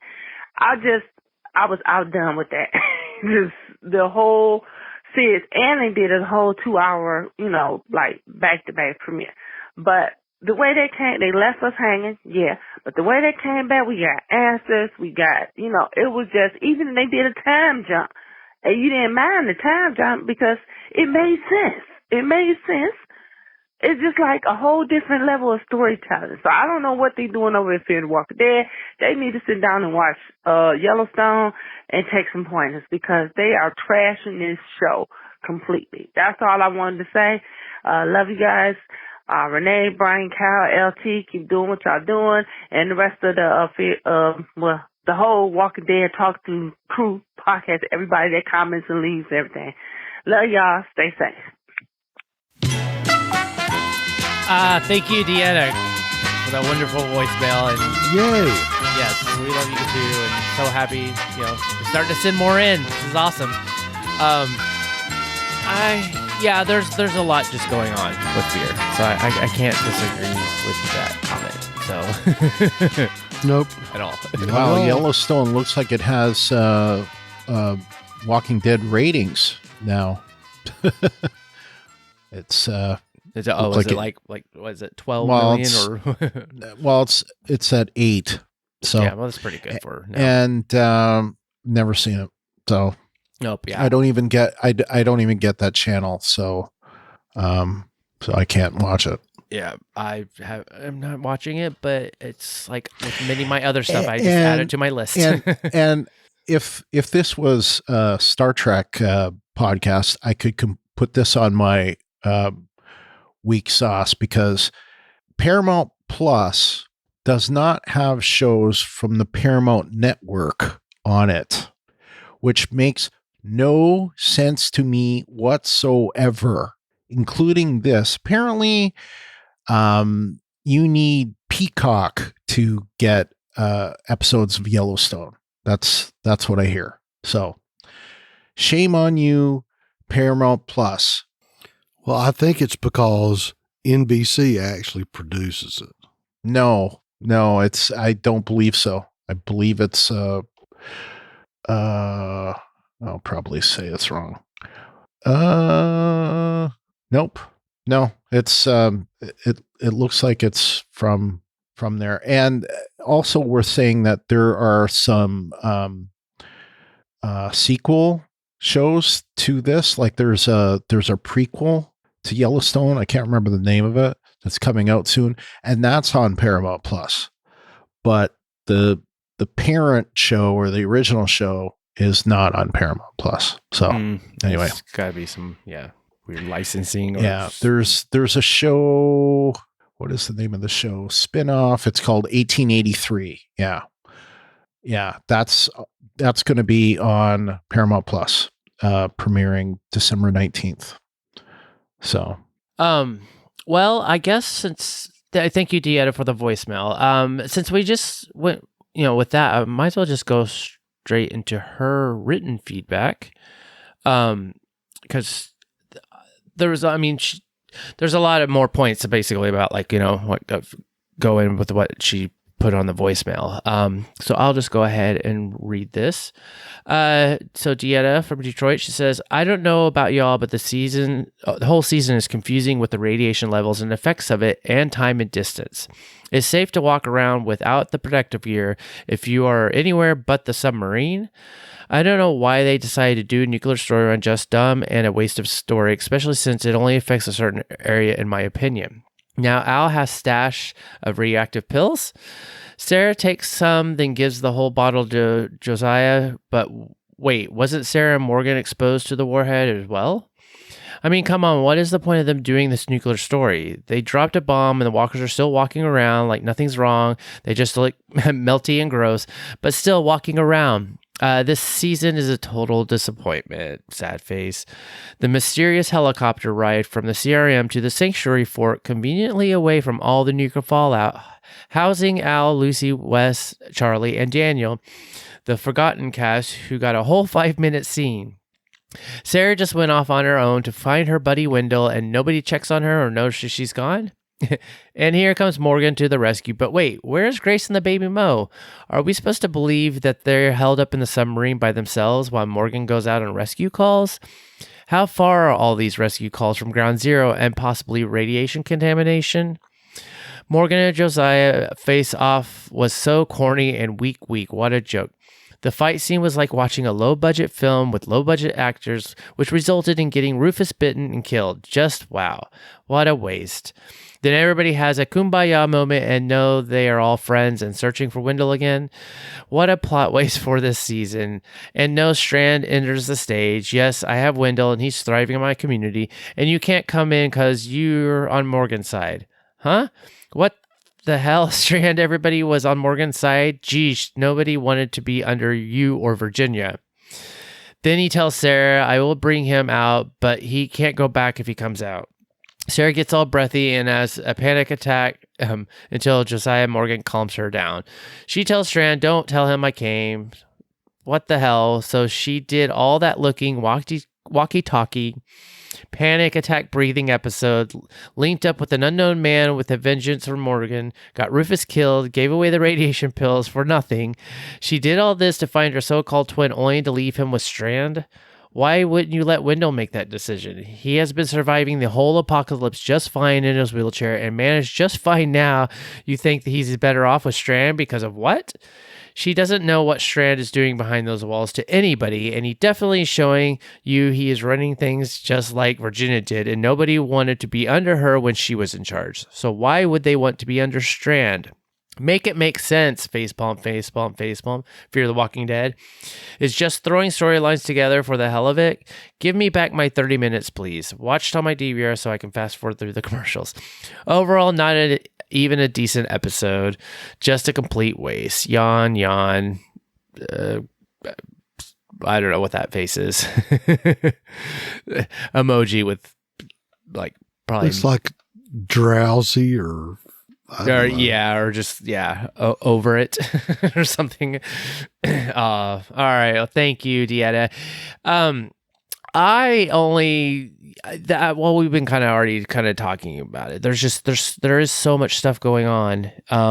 And we got to see the helicopter group for 10 minutes, and it was kind of like, it's like that could have been a whole story, or we could have seen them more or whatever. But it just is whatever it is, and it could be COVID, or it could have been they had to change something and whatnot. But we had to get the bounty hunter brother twin into the show somehow.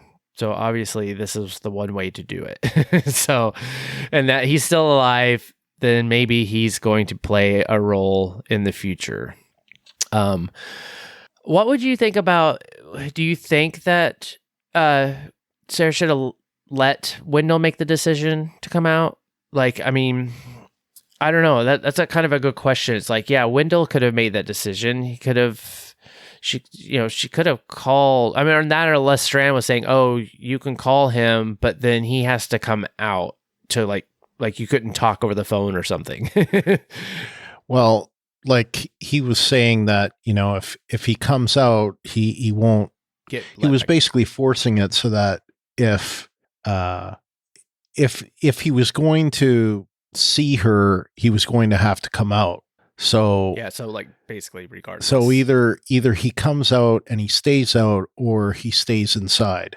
So he was kind of forcing it that way. Yeah. Okay. Come on, that if he'd have seen her, he would have gone out. Yeah. Yeah. I would say so. Yeah, and that's what she kind of alluded to. So she was kind of actually protecting him more than anything, but. Well, yeah, I don't know. Do you guys have any other comments to her reaction? No, I think she's got some good points there. Yeah, I don't have anything either, but thank you. Thank you, Dieta. All right. Well, all right. Who wants to take the next one? Renee from Atlanta? I will. Okay, Renee from Atlanta says, I was not interested in the Sarah and Wendell storyline at all. And the creepy folks that are corralling the dead need to be explained quick, fast, and in a hurry. I'm going to do like I did before and freaking blame this season on the COVID, because that's the only reason I can come up with this, that this season is so far off the rails. Shrug, shrug. We only have a couple more episodes, and I just don't think it's going to get better. I hate to be a Debbie Downer, but I just don't see it. And I'm right there with you. Yep. You were mentioning that before we came on today. I know I always try to act like, although I've been a little bit more harsher in my, reactions to the show this season than I normally do, but I always still have kind of some little thing in the back of my head being like, oh, but please make, they're just going through a few bumps, we're just, maybe the next half, the back half is going to be better. And then you always want to have that glimmer of hope that they're going to do something that's going to be, wow, that was amazing. It all makes so much sense now. Yeah, and it's difficult to get to that point, especially like any show that has been on for a number of seasons. It's difficult to, I don't know, do something different. And it's like sometimes I tell the story about when I was pitching to Star Trek. It was difficult. It got difficult to next to impossible. And I finally stopped because there were more stories and more stories and more stories each season. So it's like trying to come up with an interesting, not ever done story is, became almost impossible. And it's a similar thing with this. It's like, well, where else are you going to take the stories at this point? Mm-hmm. So I don't know. There's only so far that I think that they can go before, I don't know. Well, we'll see. Yeah. But this season, I would say that this season is not as bad as, say, season 5 was, but it's not as good as season, I'd even say last season. I thought last season was better. Yeah. Yeah. I always want to put it there and be like, oh, I hope they can do something, maybe fix some issues, or I don't know, because, it is kind of like how much of this was COVID, and not to say that they didn't already have an idea and a kind of a direction that they were going to go, but how much did that change what they were doing or what they were able to do? And right. So I'm kind of hoping that, yes, there might be plot lines, storylines, different things. So we've seen that in the show forever. Just all like, oh yeah, everybody's got gas. Oh, everybody's got all this stuff, blah, blah, blah. Oh, Grace is pregnant. So let's go to the local mall that obviously has like a medical unit that has, like a portable, what do you call it? Baby monitor. The baby monitor, whatever. Yeah.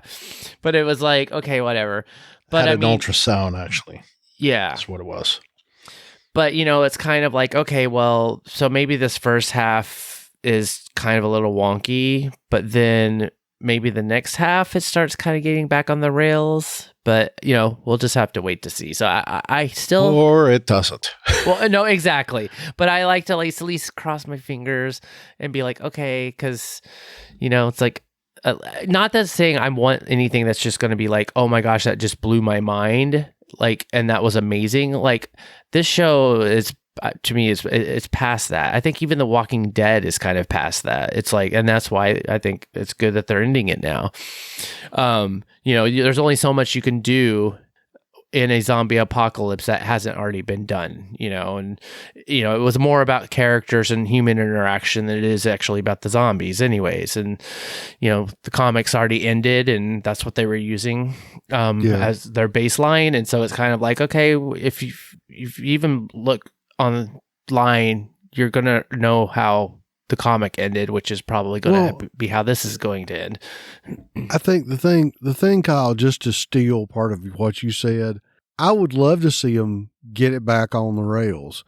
Honestly, I would be happy if they could get the left side of the train on the right side of the tracks, and even though the train's balanced on one wheel, mm-hmm. Yeah, get back close to the tracks. I think my perspective is I've developed a low expectation for the show, and they continue to live up to it.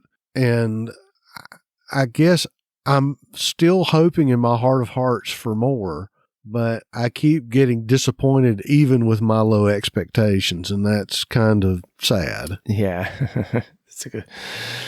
That's where I'm Lowered expectations. Oh my God, that was bad. You have to do the breathy voice. Lowered expectations. Oh, yeah. Well, yeah. All right. Well, next comes Gina from the internet. All right. Gina from the internet is next. Actually, I think Gina is from your neck of the woods, isn't she? From Illinois. Yep. She says, another car crash? Didn't we have one just last week? And they wrecked for the same reason. Someone in the car went bonkers. Poor Rufus. TWD is really hard on animals. If anything happens to dog at the beginning, was Sarah trying to load a musket to kill the approaching walker? Seems a little impractical. She could have stabbed him with a bayonet or just stepped into another room. That being said, I enjoyed this episode more than the previous ones this season. It kept my interest at least, and we learned how Sarah and Wendell got to be twins. Yeah, we didn't talk about that. That's a good point, bringing that up. I think the primary reason I like this episode is because I like Josiah, despite how he was introduced. In my opinion, this character overcame the silliness of him just happening to find his brother's head in a box, and then just happening to find Morgan so he could kill him, but ultimately become buddies with him. The whole Strand arc really gets on my nerves. Nothing seems to make sense with that storyline, to me anyway. I have no idea what Al said to Sarah at the beginning when Sarah wanted to leave the house to look for Wendell. She said, the pilot left us just enough something so we could get out. Was she talking about meds to prevent radiation poisoning? I believe so.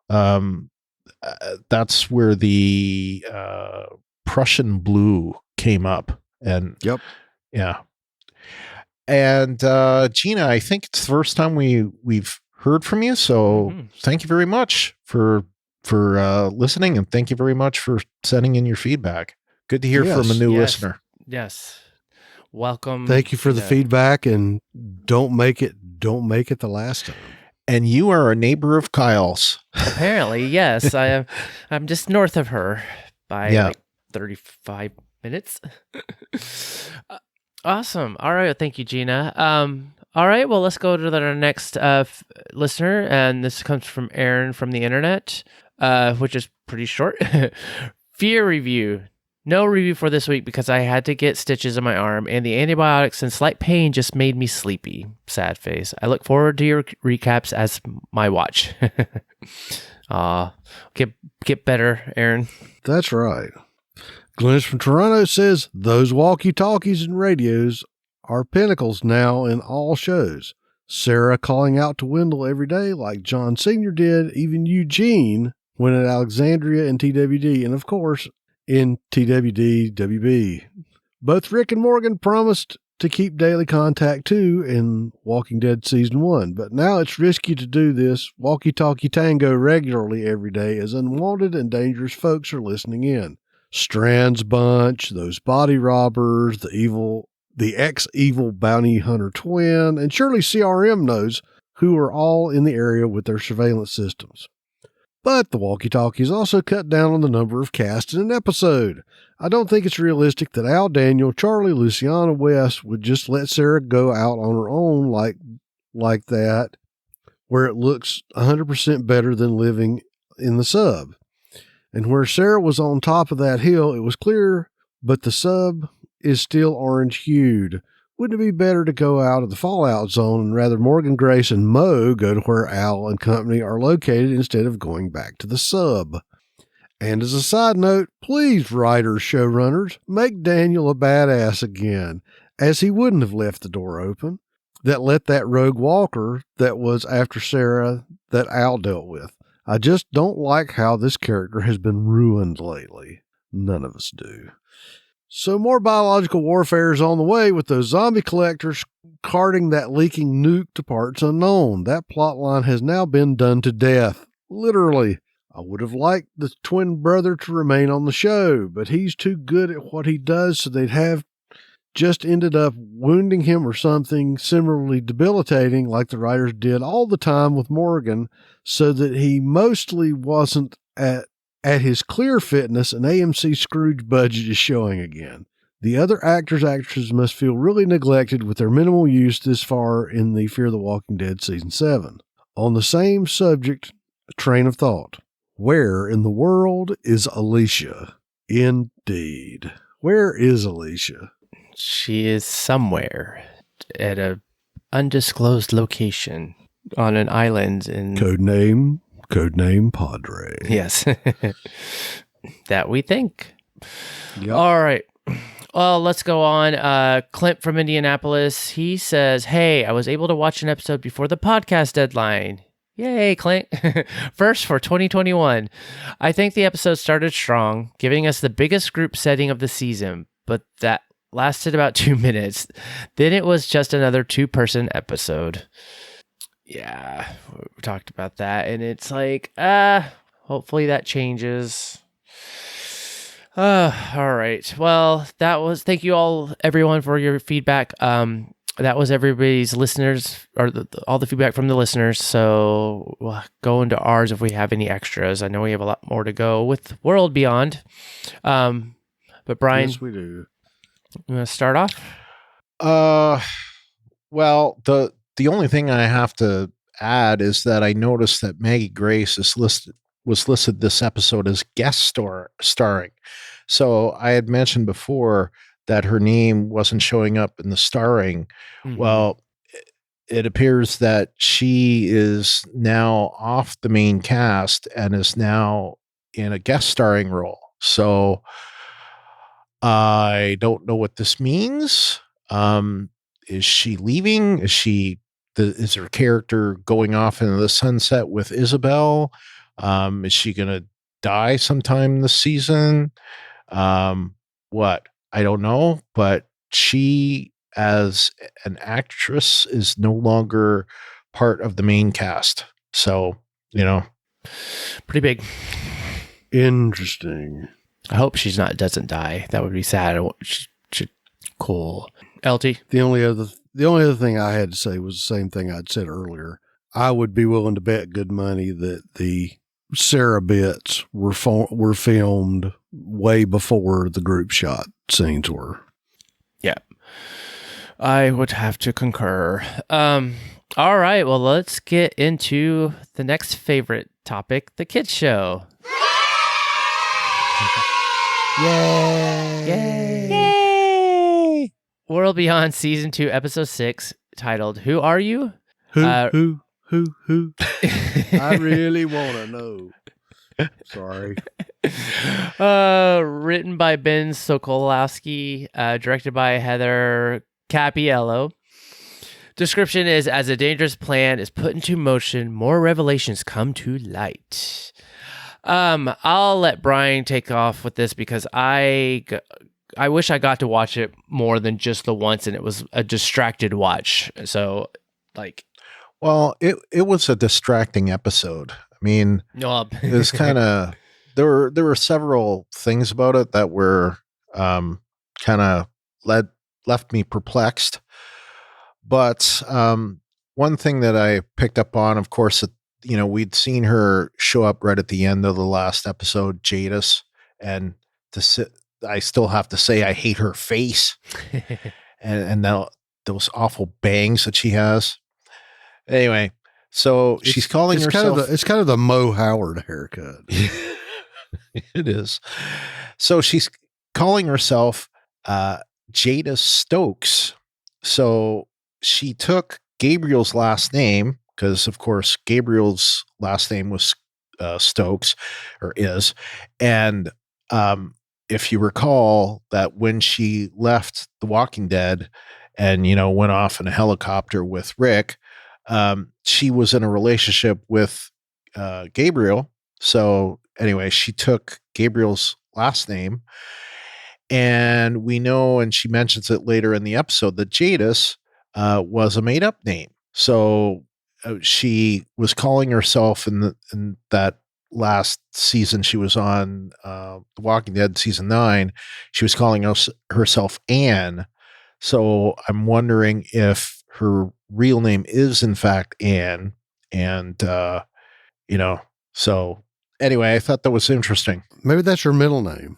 Yeah, maybe, Good, but we don't know. I mean, I could see a good whipping name for Jadis Ann Stokes. Get in your room and clean up before supper. Well, she mentioned specifically that Jadis was not her name. That she said right. that Jadis, was not, that was the name that she survived with. So that's the name she is, or something to that. Yeah. I'm just saying, Jadis Ann Stokes works. Okay. A whipping name. I'm telling you. If you say so. Hey, that is a whipping name with the right cadence. Yeah. And just for editorial content on that is, I don't know how it is in any other part of the world, but in the southern area that I live in, your whipping name is when your mother uses your full name. Mm-hmm. Yep. And your full name to include trailers. So if you got, Leroy Samuel Smith Jr., get in here right this minute. You knew what was coming next. Yep. So that's your whipping name.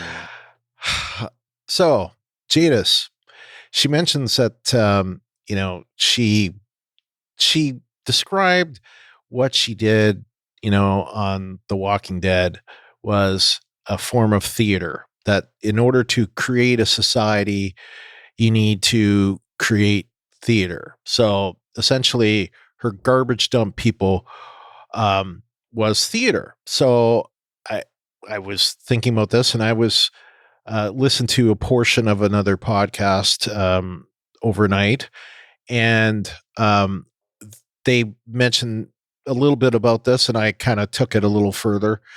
So the whole thing about theater, we've seen a lot of theater, and I'm just going to rattle these off really quickly.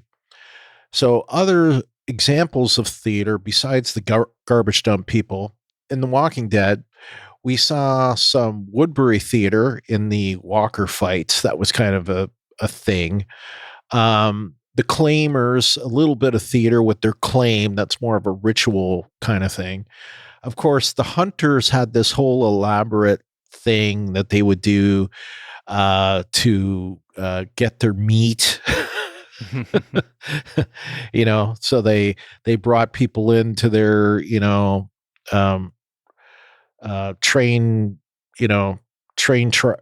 whatever you call them, boxcars, and and brought them to be sliced and diced. The wolves, of course, they obviously had their own kind of theater going on, which I don't think you need to really think about, but they had the W like carved on their foreheads, and they were all weird. The Saviors, of course, Negan had his own kind of theater going on. He was kind of like a cult of personality. You had the Kingdom, a rare good example of where theater was used in a like good kind of situation with the king and, the court and all that stuff. You had the Whisperers, that was obviously theater. You had the Reapers, in a way, that's theater. In a way, I guess that's the weakest form of theater. In Fear, you had the boat pirates. They had their own kind of theater. You had the Vineyard with, what's her name? Celia, and all that stuff going on. Then you had the La Colonia, where you had the walkers like in this, death area. You had the Auto Ranch. That was also some theater with the whole, prepper stuff. You had the Proctors. That was also theater. You had the Vultures.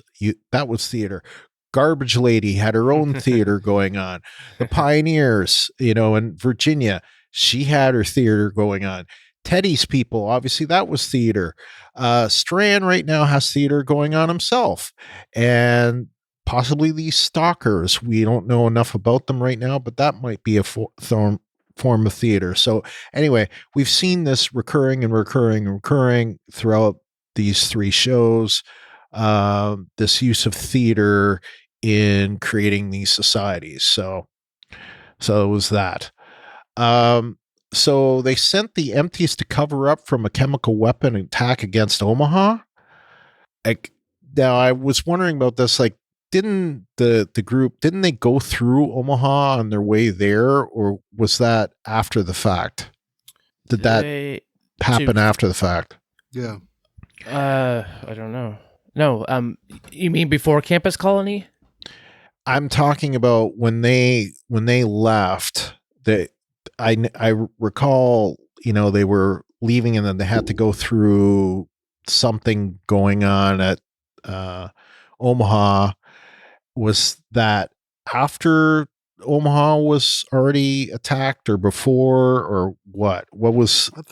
I think they came through before. Okay. Because they were already on the road and gone whenever Campus Colony fell. Okay. So what do you guys make of that?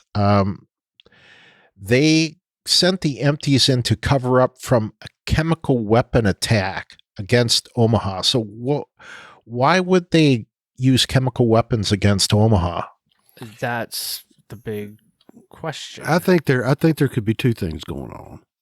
I think maybe it's to see if they're using some type of nerve agent to see if it still works. That it was sort of like let's see if this is still potent enough, or check dispersal patterns or things of that nature. Or maybe it wasn't a cover-up so much as they used the walkers as a delivery system. Maybe. I think there's still a couple of questions. I definitely agree with you that the walkers coming through the wall and killing everybody, or the walkers coming through the wall. I'm sort of not convinced that the walkers were the primary means of death. No. But they, like I said, they could have been the delivery system. That maybe this stuff they're putting on the walkers to make them decay faster, maybe there's a secondary chemical they put on it to, kill the living. I don't know. It seems very that's just a lot. It's more freaking questions to the questions we already had. Yeah. It's like Brian's, this makes no sense, but this is like, this makes no sense to a factor of 10. Wow. It makes no sense. And I always look at it from I think of it in terms of if I was writing this, how would I write this, and how would I write this better, and how, why does this not make sense from a writing perspective? And, I just not knowing where the story's going at the end, it's difficult to know these things. But I don't know, there's certain things that, you may look at and you go, well, I'm thinking of something specific right now that I don't want to say what it is because it may be a spoiler to some. But right. There's one very popular fantasy show, I'll just say, that ended a certain way that some people, myself included, didn't like. But I can't find any fault in the way it was written. It's just that they made a plot. There was a plot decision in the story that I just didn't care for. Okay. That's not the same as I don't understand this story. It makes no sense. Right. You know what I mean? Right. So that's that's where I'm kind of like,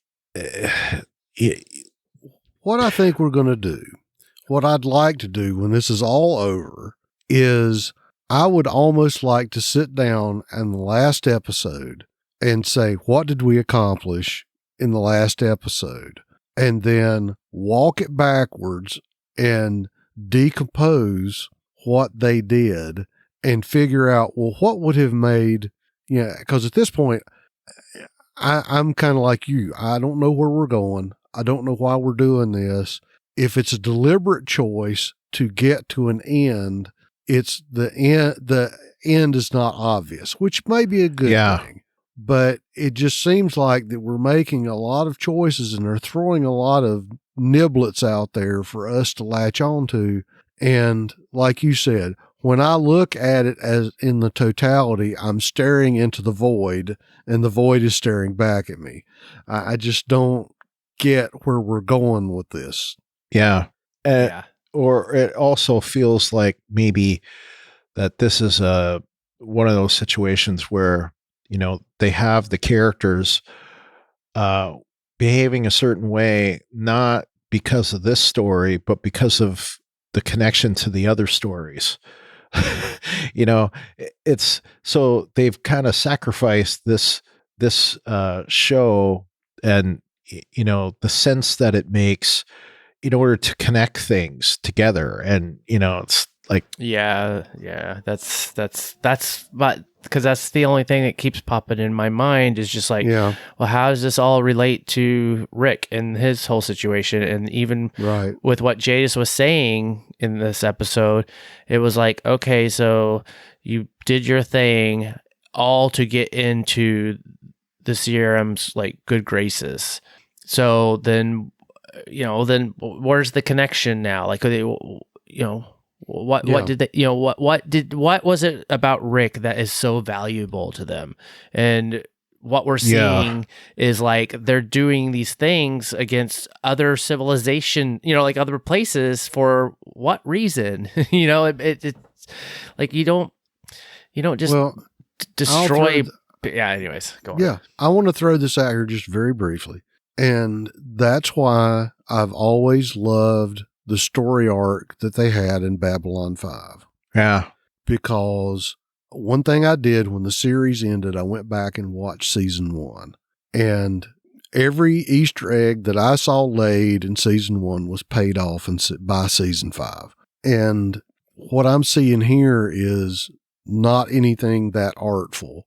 And I really wish I could be more positive about it. But it's like you keep saying, they're doing stuff that I don't see makes any sense, and I don't know how they're going to suddenly give me an answer at the end of the line, and I'm going to do the head slap and go, oh, it makes perfect sense now. Yeah. Mm-hmm. I mean, and we're at the point where, we've got 4 episodes left.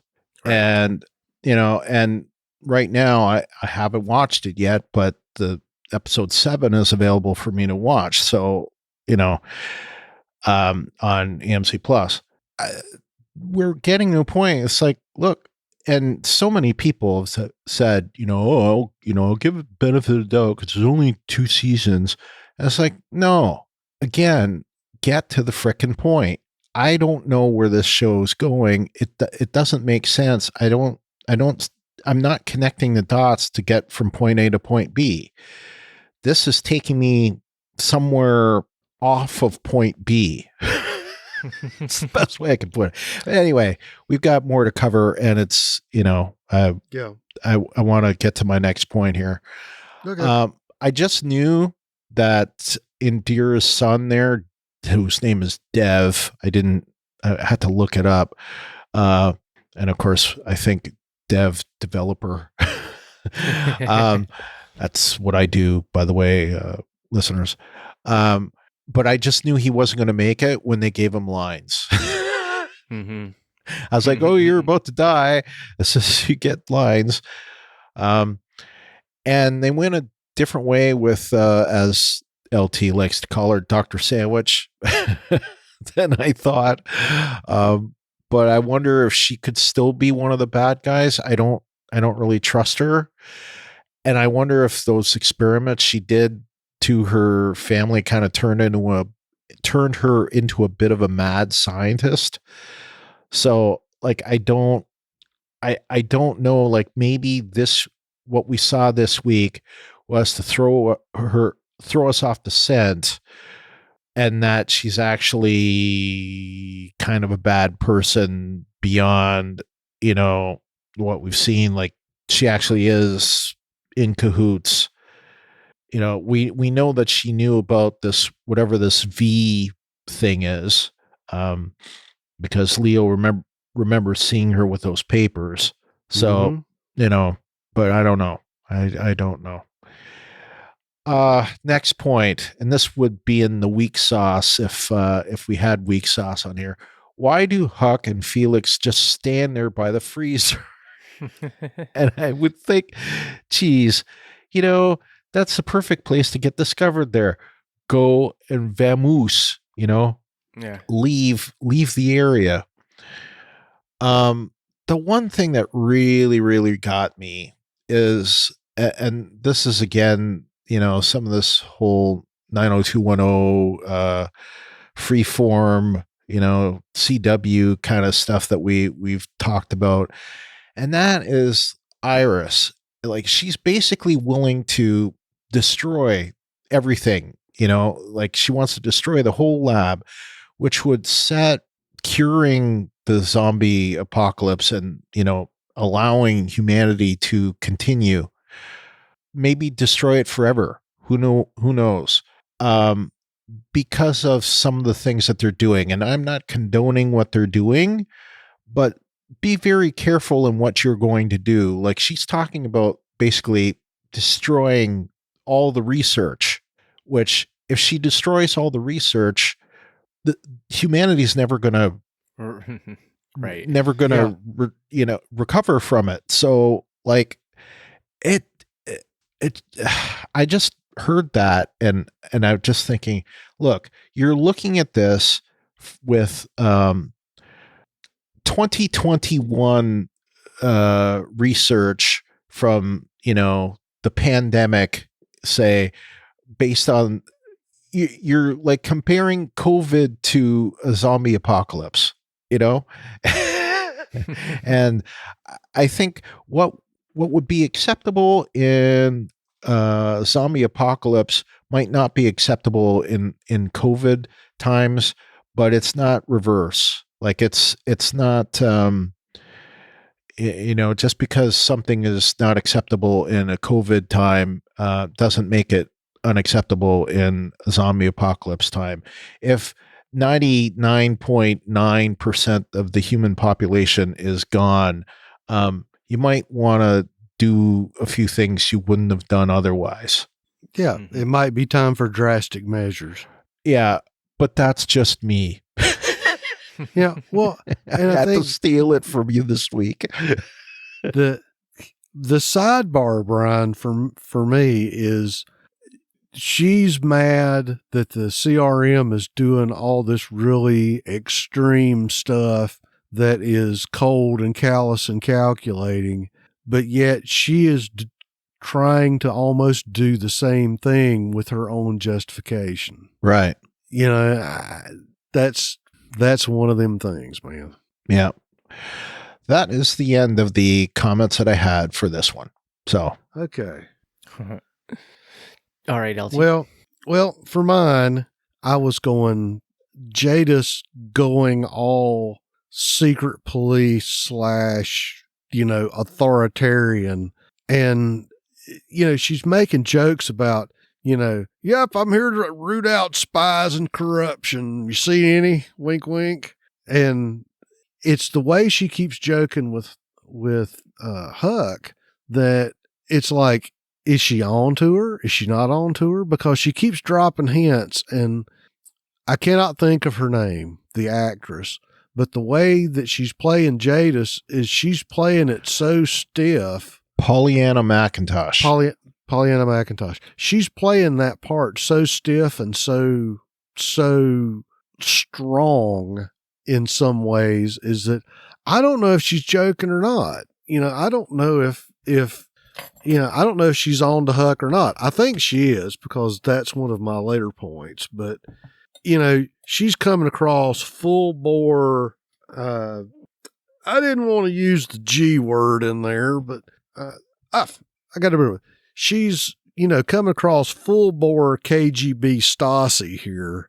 And it's just kind of hard for me to deal with, considering the last time we saw her, she was the screwed up trash hippie. And it's the fact that she's had such a radical 360-degree personality shift from the last time we saw her. And like you said with your theater thing, it kind of makes me wonder now, well, which was the role and which one's the real one? Is, Miss Super Hard Ass the role? Or was the waffly, take me back, I have a B, I thought it was an A, or whatever it was? I tend to think that she is, she's like different every single, there is no single Jadis, she's a chameleon. Yeah. Well, and you can, the analogy that I would say is that you talk about people who do deep cover things and they can't really, talk about quote unquote their real lives. But if you do something like that for long enough, then yeah, it gets kind of ambiguous. What is your real life? Are you really Armando the Coke smuggler? If that's what you do for 8 or 10 or 12 hours a day, every day for years, and you're not, Bob the farmer's son who got a job working for the ATF or the DEA. So, but anyway, enough about Jadis for right now. And along the lines of the long conversation that Huck and Felix had in front of the freezer, is it just me, or are there a notable lack of security guards in your super secret lockdown facility? Yeah. It just seems like for your super secret lockdown facility, there's no random security guards roaming the halls, making sure the doors are locked. There's not a janitor cleaning up after hours after all the lab techs have gone home. It just seems to be a notable lack of anybody. And not to say that my experience in government facilities is the do-all, be-all, end-all, but generally speaking, there's somebody in the building. And even if it's got super-duper state-of-the-art electronic, security, they're still going to have some poor mook in a uniform with a flashlight walking around shining lights in windows. And just to say it again, the long lingering in the hallway after the lights came back on, because what was the whole push there? Oh, you've got to get out before the power comes back on. Yeah. Well, obviously that stopped being an imperative at some point. I want to just throw it in here. While it is good evidence, just a little operational note, Felix, if you're going to steal a bottle out of a tray of bottles in a cabinet with a glass front, don't take the one in front. Even though it offends my sensibilities of fronting shelves, it's the first one they're going to notice is gone. If you're going to steal something like that, steal it from the back. So maybe it will go longer before someone notices, because we know they're going to notice. That's sort of, I think, sort of one of those, oh, well, they've got to notice because that's going to drive the plot for the next thing. Whenever Huck walked into the room with Jadis and was getting ready to have her little tete-a-tete and her, rum and reminiscence, was it just me, or was Jadis wearing one of the Sneaky Pete earpiece things that Huck and Felix were just using? Yeah, I don't know. I think so. So I think it's kind of safe to say that, Huck's cover has been blown. Yeah, that was kind of seemed to be pretty obvious, but And I think the last thing I'm going to go on about is Brian's already touched on it, but I'm just going to say it like this. Iris is killing me. She's killing me. Yep. Because I'm glad that suddenly now you're all incensed and you're all angry and you're all on your big moral high horse, but you need to consider the tactical considerations of the situation that you find yourself in currently. You're not in a position to, beat your chest and crawl up on top of the wagon and wave the red flag and start singing the song of angry teenagers. Well, plus, how are a few people going to, take down this facility and whatnot? And it's like, and what does that even mean? Like, what, at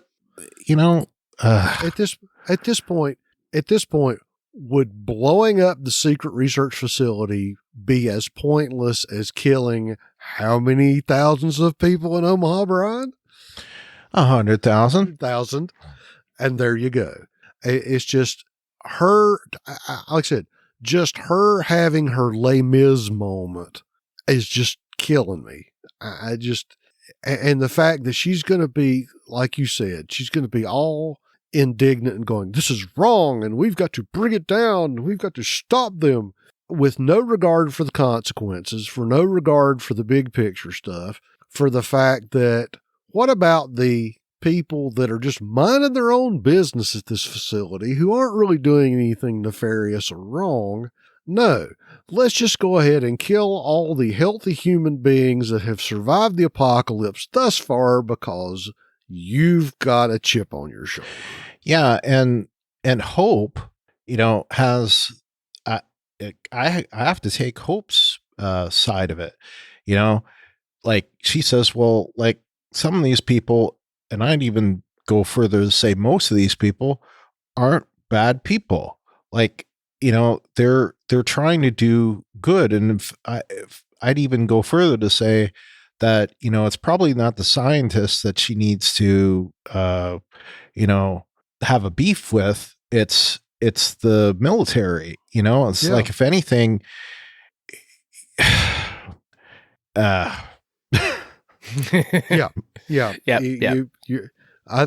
believe we are close to being on the same page on that. I would say not close. We're probably right on the same page. So, and I'll go back to my thing. I don't know how they're going to stick the landing on this one.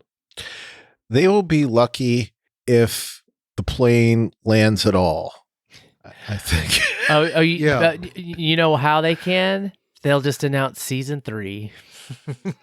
Oh God! No, they can't. No, see, because they can't do that, Kyle, because that would piss people off because they've already said final season. Yeah. No, what they would do is they would go next on AMC, The Walking Dead. They'll say Huck and Iris strike it big. Yeah. They'll say there are some, we'll continue this on the first, episodes of the anthology series, or, there'll be a 3-parter on the anthology series or something like that.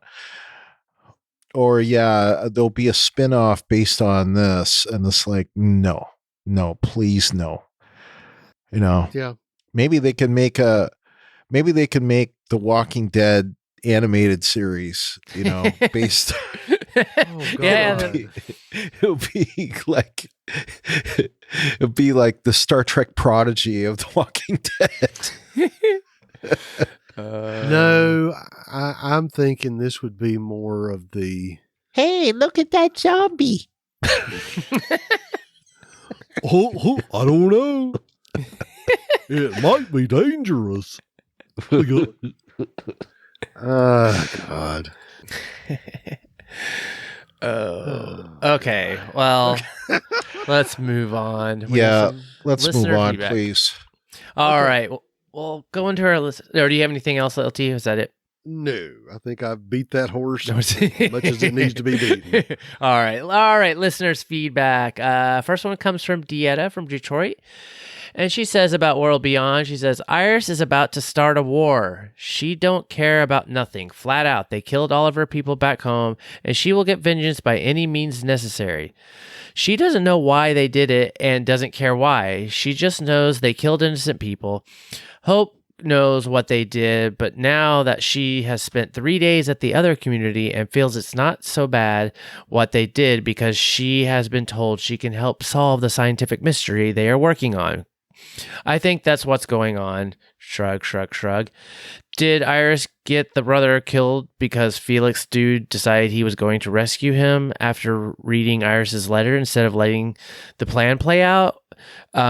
He tells the brother, I think, to take him to the CRM so he can sneak in. Facepalm, facepalm, facepalm. Jadis, wow. She has really come up in the world. Laughing face. Plot twist, Rick is a part of the CRM and is running his own community. He has amnesia, so he doesn't remember his daughter or the people he used to be with. That's why he never came back. He doesn't know about little RJ because he left before he was born. Anywho, come on with the answers already. Tired of waiting. Thanks, Dieta. I don't think Rick. I don't know. Do you think that's too crazy, Brian? I mean, if we're going to go there, what if Rick is Major General Beale? No, it's too crazy. We'd have to have the reveal where he's in the chair and do the slow turnaround. Yeah. And he'd have to wear like, or have like, mustache twirling kind of thing. No, you need a scar. You need a scar, a good scar. Because it's not like he can have a beard because he already had a beard. So. Right. Alrighty. What's next? All right. That would be Glennis from Toronto. Glennis from Toronto gives World Beyond a 6 out of 10 short circuit. Right. So, Jadis, you wheedled your way back up the ladder in the CRM because of you providing something very valuable. Read Rick Grimes. You lost your community by trusting the wrong people. In other words, Negan and company, but you seem more like a robot now than when you met Rick Grimes, and the CRM is worse than what the Saviors were. You sold out Rick Grimes. So the Ann character that Jadis became in The Walking Dead is long gone, or is Jadis just a front and Ann is trying to infiltrate the CRM? With even a more dreadful haircut than she had at the garbage dump in The Walking Dead with your scavengers. Huck is going to have to watch her back with Jadis around. Their introductions were downright creepy. Did those two have an intimate relationship before by any chance? Does that vial Felix have contain the cure or yet another biological weapon in the Walking Dead universe? And those multiple cylinders filled with chemicals or combustibles. Iris's plan to blow the place up isn't lacking lighting materials and wicks. And she says, ... and an awkward dinner with Iris now speaking her mind and confronting Indira, her dad's beau.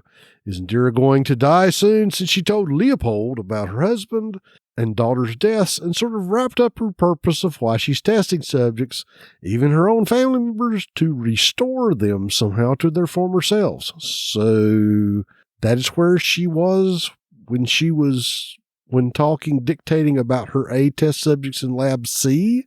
Now, where are those B's kept? Yes, questions, more questions, lots of questions. All right. Well, thank you, Glennis. And our last listener feedback comes from Renee from Atlanta, and she says, throw the whole show away. Shrug, shrug. That damn Jadis is a regular old person. Wow. She did say she created a new language for her people, and she definitely played it to her advantage because I thought she was a little touched by it, but I see now she was just acting. She wanted Rick for real when she said, "We sleep together." Laughing face. And Rick Michonne looked at her like, seriously, lady? I can't with this show. It had great potential as well. Please, Rick, hurry up and show your face because I can't take much more. It's like Game of Thrones. It's making me sad that they took a great series and turned it into mush. Love you guys. Keep up the great work with what. Love you guys. Keep up the great with what you have to work with. Maybe you can make me see this episode in a different light. Oh, I don't think so, Renee. Sorry. I doubt it. Maybe. I don't think we can make ourselves see it in a different light. And I don't know. It's not all horrible, but there's so much that is horrible. And then when you wrap around, I don't know. It's like you were saying, LT.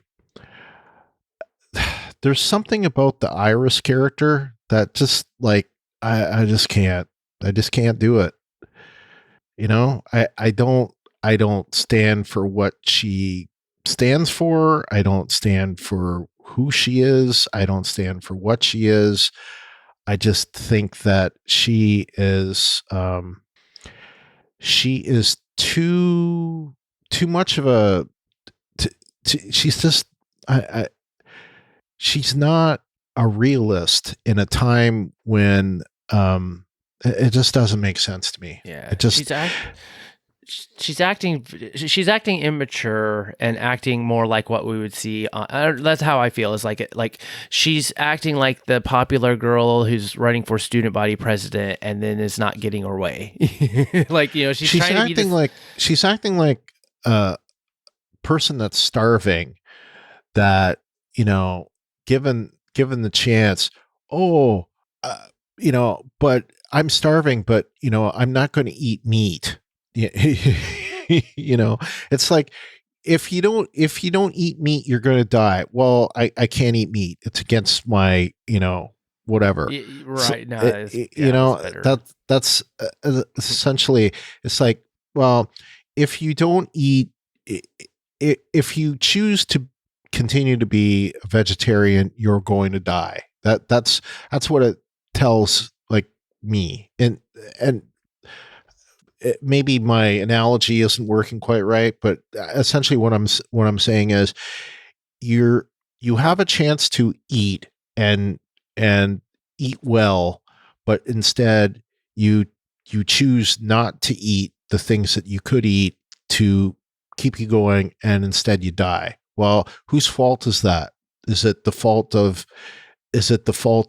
you for not eating what you could have, or is the fault of, you know, the people that give you the food? Well, I hate to say it, but it's the fault of you, because you wouldn't eat the food that would have kept you alive.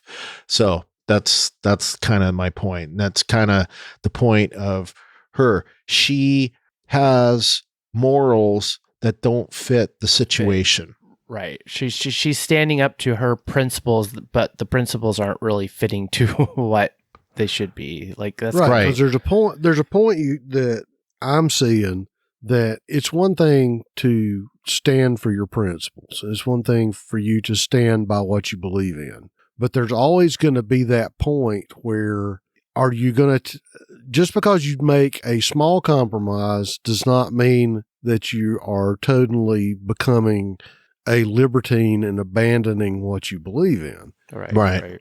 But if you're so hidebound that you won't compromise at all, then you're going to end up causing way more problems than, you know, it's that whole rigidity of thought that everything is black, everything is white. Right. Instead of everything is shades of gray. Right. And she's going to learn the hard way when she does something bad. I don't know what's going to happen. I think we're going to end up that I'm just afraid that it's going to end up that she's going to burn the whole damn thing down, and then everybody will end up, you know, living under a tarp somewhere in the middle of nowhere, eating roadkill possums. Yeah, that's kind of where that's kind of what I'm looking at it. Like, you know. Yeah. Alrighty. It's kind of like, and I know we haven't played it for a while, but you It's like you could have solved the apocalypse once and for all, and you blew it. I need that sound effect, but anyway, let's move on. All right. Okay. All right. Well, let's go into news, ratings, and info. There's a couple weird stories on the news. Well, ratings are down. The way we're talking about it, I guess that makes sense, doesn't it? Fear got a 0.15 in the 18 to 49 with 733,000 viewers. That's down from last week's 0.18 and 871,000 viewers. In the 25 to 54, it was quite a bit down. It got a 0.19 versus last week's 0.27. And it was down with 0.45 in the 50 and over versus last week's 0.53. Yeah. So Walking Dead World Beyond got for season 2, episode 6. It got a 0.10 in the 18 to 49 with 431,000 viewers. That's down quite a bit in the total viewers. In the 18 to 49, up very, very, very slightly with a 0.09 last week, but it had 510,000 viewers. So again, quite a bit down. And as you can see in the graphs and the charts for this week, things are going in a downwards spiral. So parrots this week, well, of course, we don't see Fear, but we see The Walking Dead. It was up, actually, from number 7 last week to number 5 this week. It rated a 40.9 times the demand of an average show versus 40.7 times last week. So not a big number change, but it went up in position.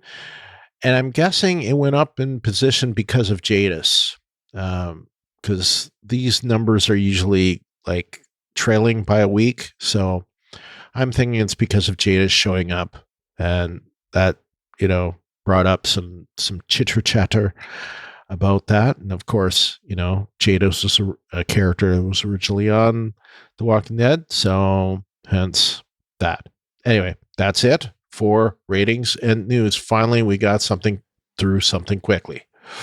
It's a long episode this time. Yep. All right, LT, you want to tell people how to interact with us?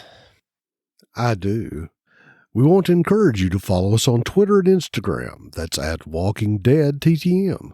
To submit your theories and feedback, most people post in our designated episode thread in our Facebook group, facebook.com/group/WalkingDeadTTM. You can send us email. That's walkingdead@talkthroughmedia.com. You can also use our feedback forum. That's on our webpage at talkthroughmedia.com/feedback. You can leave us a voicemail. Just call area code 216-232-6146. Just remember that voicemails are capped at 3 minutes. All of our new episodes are on YouTube. Just search for Talk Through Media and remember to subscribe and click that bell to get notified when we have new videos. Those videos go out first before the podcast does. All right. To support us, like and review the Talk Through Media Facebook page at facebook.com/talkthroughmedia. The best way you can support us is in our Patreon. You can find that at patreon.com/walkingdeadtalkthrough. And we would like to thank our Patreon supporters, Clint McCall, Renee Murray, the guy over there, LT, me, and Dieta Patterson. Remember, Dieta, Clint, and Renee will be getting an early version of the episode this week. Subscribe to us in Apple Podcast or your podcast client of choice. And while you're there, give us a rating or review. You can also leave us a review at podchaser.com. And actually there, you can rate individual episodes or the whole podcast. You'll find a link to Podchaser on each episode post. And always remember to share our posts on Facebook and Twitter when we post them, or tell a friend. Word of mouth is the best way to get us new listeners. All right, where else can we be listened to, Brian? Oh, right now, nowhere. But coming up pretty soon, we have the Star Trek Discovery podcast coming back next week. Discovery returns, and Ruthie and I will be covering that. The Star Trek Prodigy podcast, which is Star Trek Prodigy by Rebinge It, that's going on right now, covering Star Trek Prodigy. That is actually going to go on hiatus as of next week. So that'll be going on, and Discovery will be taking over for the rest of the winter, I guess, or fall, whatever. That was very clumsy. So anyway, but yes, Star Trek Prodigy is coming now. I'm not on that one, but I am on Star Trek Discovery. So that will be starting next week. Soon, yes. All right. All right. Our next episode is Fear the Walking Dead, Season 7, Episode 5, titled Till Death, written by Justin Boyd and Ashley Cardiff, directed by Lenny James. So this should be interesting. Description is, with a code to guide them, Dwight and Sherry become ethical outlaws known as the Dark Horses. When Strand recruits them for a search and rescue mission, it forces them to question their code and their future. And World Beyond Season 2, Episode 7, titled Blood and Lives, written by Sinead Daly and directed by Lily Myra. Description, as the group searches for answers, some struggle to find common ground, while others question who can be trusted. A shocking message sets a new mission in motion.